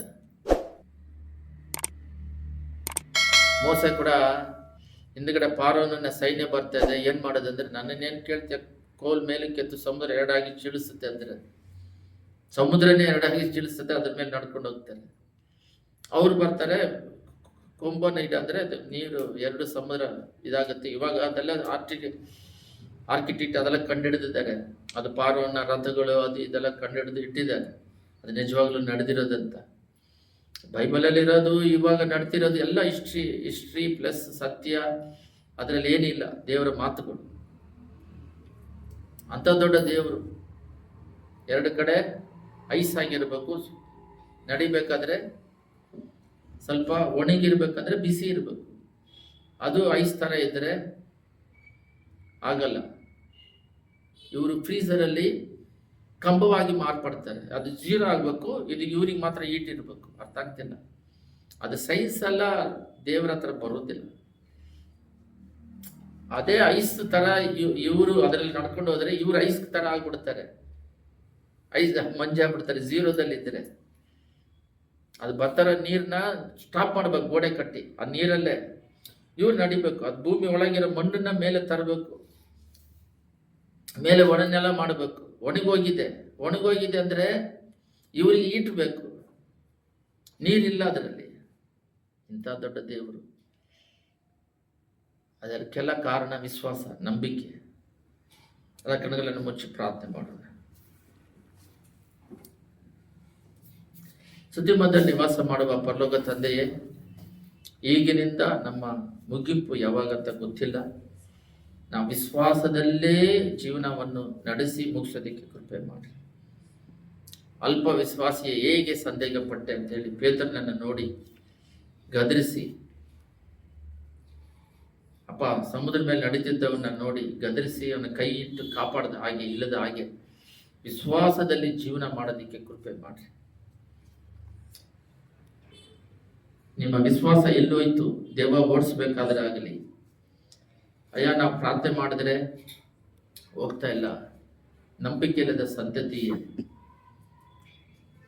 ಯೇಸುವಿನ ನಾಮದಲ್ಲಿ ತಂದೆ, ನಮ್ಮ ಹೃದಯದಲ್ಲಿ ಅವಿಶ್ವಾಸಗಳು ಭಯಗಳು ನೀಗಲಿ, ವಿಶ್ವಾಸ ಮಾತ್ರ ಇರಲಿ.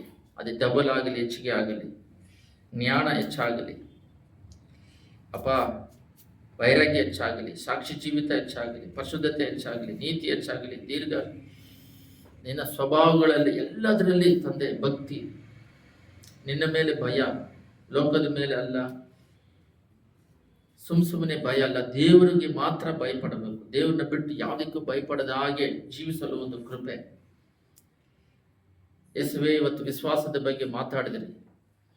ಯೋಬನ ಹತ್ರ ಏನಿಲ್ಲ, 0, ಅದ್ರ ಒಂದಿತ್ತು ವಿಶ್ವಾಸ. ಶರೀರನೂ ಬಲನಿತ್ತೆ, ಪ್ರಾಣ ಒಂದಿತ್ತು ಅಷ್ಟೇ. ಶರೀರ ಕೂಡ ಕೆಟ್ಟೋಗಿತ್ತು. ಆ ಒಂದು ವಿಶ್ವಾಸದಿಂದ ಎಲ್ಲ 2ರಷ್ಟು ಡಬಲ್ ಆಯ್ತು. ಏನು ಇಲ್ಲದೆ ಹೋದ್ರು ನಮ್ಮಲ್ಲಿ 0 ರೋಡಲ್ಲಿ ಇದ್ರು ಕೂಡ ವಿಶ್ವಾಸದಿಂದ ಎಲ್ಲ ಸಿಕ್ತಂತ ಹೇಳಿ ಮೇಲಕ್ಕೆ ಡಬಲ್ ಅಷ್ಟು ಪಡ್ಕೊಂಡು ಮೇಲಕ್ಕೆ ಬರುವಷ್ಟು ವಿಶ್ವಾಸ, ನಂಬಿಕೆ, ಕೃಪೆ ನಮಗೆ ಅನುಗ್ರಹಿಸಬೇಕಾಗಿ ಬೇಡಿಕೊಳ್ಳುತ್ತಿದ್ದೇನೆ. ಇಲ್ಲಿ ಕೂಡಿ ಬಂದಿರೋರು ಎಷ್ಟೋ ಜನಕ್ಕೆ ಎಷ್ಟೆಷ್ಟೋ ವಿಧವಾದ ಸಮಸ್ಯೆಗಳಿದ್ದಾವೆ ಅಪ್ಪ. ಆ ಸಮಸ್ಯೆಗಳು ವಿಶ್ವಾಸದಿಂದ ದೇವರಿಂದ ಪಡ್ಕೊಂಡು ಬಿಡುಗಡೆ ಹೊಂದೋದಕ್ಕೆ ಕೃಪೆ ಮಾಡಿ. ಎಲ್ಲೂ ಅವಿಶ್ವಾಸಗಳು ಬರದ ಹಾಗೆ, ದೇವರ ಹತ್ರ ಸಮಯಗಳನ್ನು ಕಳ್ಕೊಂಡು ದೇವರ ಮಕ್ಕಳ ಹತ್ರ ವಿಶ್ವಾಸ ಬೆಳೆಯೋರು ಅವಿಶ್ವಾಸಗಳ ಮಾತುಗಳಿಗೆ ಕಿವಿ ಕೊಡದ ಹಾಗೆ, ಅವರ ಮಾತುಗಳೆಲ್ಲ ಕಿವಿಯಲ್ಲಿ ಬೀಳದ ಹಾಗೆ, ಅವಿಶ್ವಾಸಗಳ ಜನಗಳ ಒಡನಾಟಗಳಿಂದ ದೂರ ಇರಲು ಕೃಪೆ ಮಾಡಿ. ಲೋಕದ ಮಾತುಗಳು ಬಂದರೂ ಕೂಡ ನಂಬಿಕೆಯುಳ್ಳವರಾಗಿ ಜೀವಿಸಲು ಕೃಪೆ ಮಾಡಿ. ಅವರಿಗೂ ವಿಶ್ವಾಸ ಇಲ್ಲ, ಇರೋ ವಿಶ್ವಾಸನ ಹಾಳು ಮಾಡ್ತಾರೆ. ಇದಾಗಲ್ಲ, ಮಾಡಕ್ಕಾಗೋದಿಲ್ಲ ಅಂತಾರೆ. ಅದರಿಂದೆಲ್ಲ ಬಿಡುಗಡೆ ಸೈನ್ಸ್ ಪ್ರಕಾರ ಅಲ್ಲ. ಸೈನ್ಸ್ಗಳು ಹೇಳ್ತತೆ, ಆದರೆ ದೇವರ ಸೃಷ್ಟಿಕರ್ತನು ವಿಶ್ವಾಸ, ಅದೆಲ್ಲ ಸೈನ್ಸಿಕ್ಕಿನ ದೊಡ್ಡದು. ಸೈನ್ಸೇ ದೇವರು. ನೀನೇ ಸೃಷ್ಟಿ ಮಾಡೋದನ್ನ ಕಂಡುಹಿಡಿತಾ ಇದ್ದಾರೆ. ಅವ್ರು ಸೃಷ್ಟಿ ಮಾಡೋದಕ್ಕೆ ಅಸಾಧ್ಯ. ಸೈಂಟಿಸ್ಟ್ಗಳು, ಸೈನ್ಸ್ಗಳು ಮನುಷ್ಯರನ್ನು ಸೃಷ್ಟಿ ಮಾಡೋಕ್ಕಾಗೋದಿಲ್ಲ. ಸೃಷ್ಟಿ ಮಾಡೋದನ್ನ ಕಲಿತು ಅವರು ಡಾಕ್ಟರ್ ಆಗ್ತಾರೆ. ಸೃಷ್ಟಿಯನ್ನು ಸೈಂಟಿಸ್ಟ್ಗಳು ಸೃಷ್ಟಿ ಮಾಡೋಕ್ಕಾಗಲ್ಲ. ಸೃಷ್ಟಿ ಮಾಡಿರೋದನ್ನ ಅವರು ಹಿಂಗೆ ಹಂಗೆ ಅಂತ ಹೇಳ್ತಾ ಇದ್ದಾರೆ. ಅಲ್ಲೆಲೂಯ್ಯ. ಅದಕ್ಕಿಂತ ಮೇಲಾದ ಸೃಷ್ಟಿಕರ್ತನು ಒಬ್ಬರಿದ್ದಾರೆ. ಸೃಷ್ಟಿಕ್ಕಿಂತ ಮೇಲಾದವರು, ಮನುಷ್ಯರನ್ನ ಸೃಷ್ಟಿ ಮಾಡಿದವರು. ವಿಶ್ವಾಸದಿಂದ ಈ ಲೋಕಯಾತ್ರೆಯನ್ನು ಮುಗಿಸಲು ಕೃಪೆ ಮಾಡಿ. ಯಾರ್ಯಾರಿಗೆಲ್ಲ ವಿಶ್ವಾಸ ಇಲ್ಲವೋ ಅದೆರಡರಷ್ಟು ಮಾಡ್ರಿ. ಅವಿಶ್ವಾಸದಿಂದ ತೆಗೆದಾಕ. ಯೇಸುವಿನ ನಾಮದಲ್ಲಿ ನೀನು ಮಾತಾಡೋದಕ್ಕಾಗಿ ಸ್ತೋತ್ರ. ಆಮೇನ್.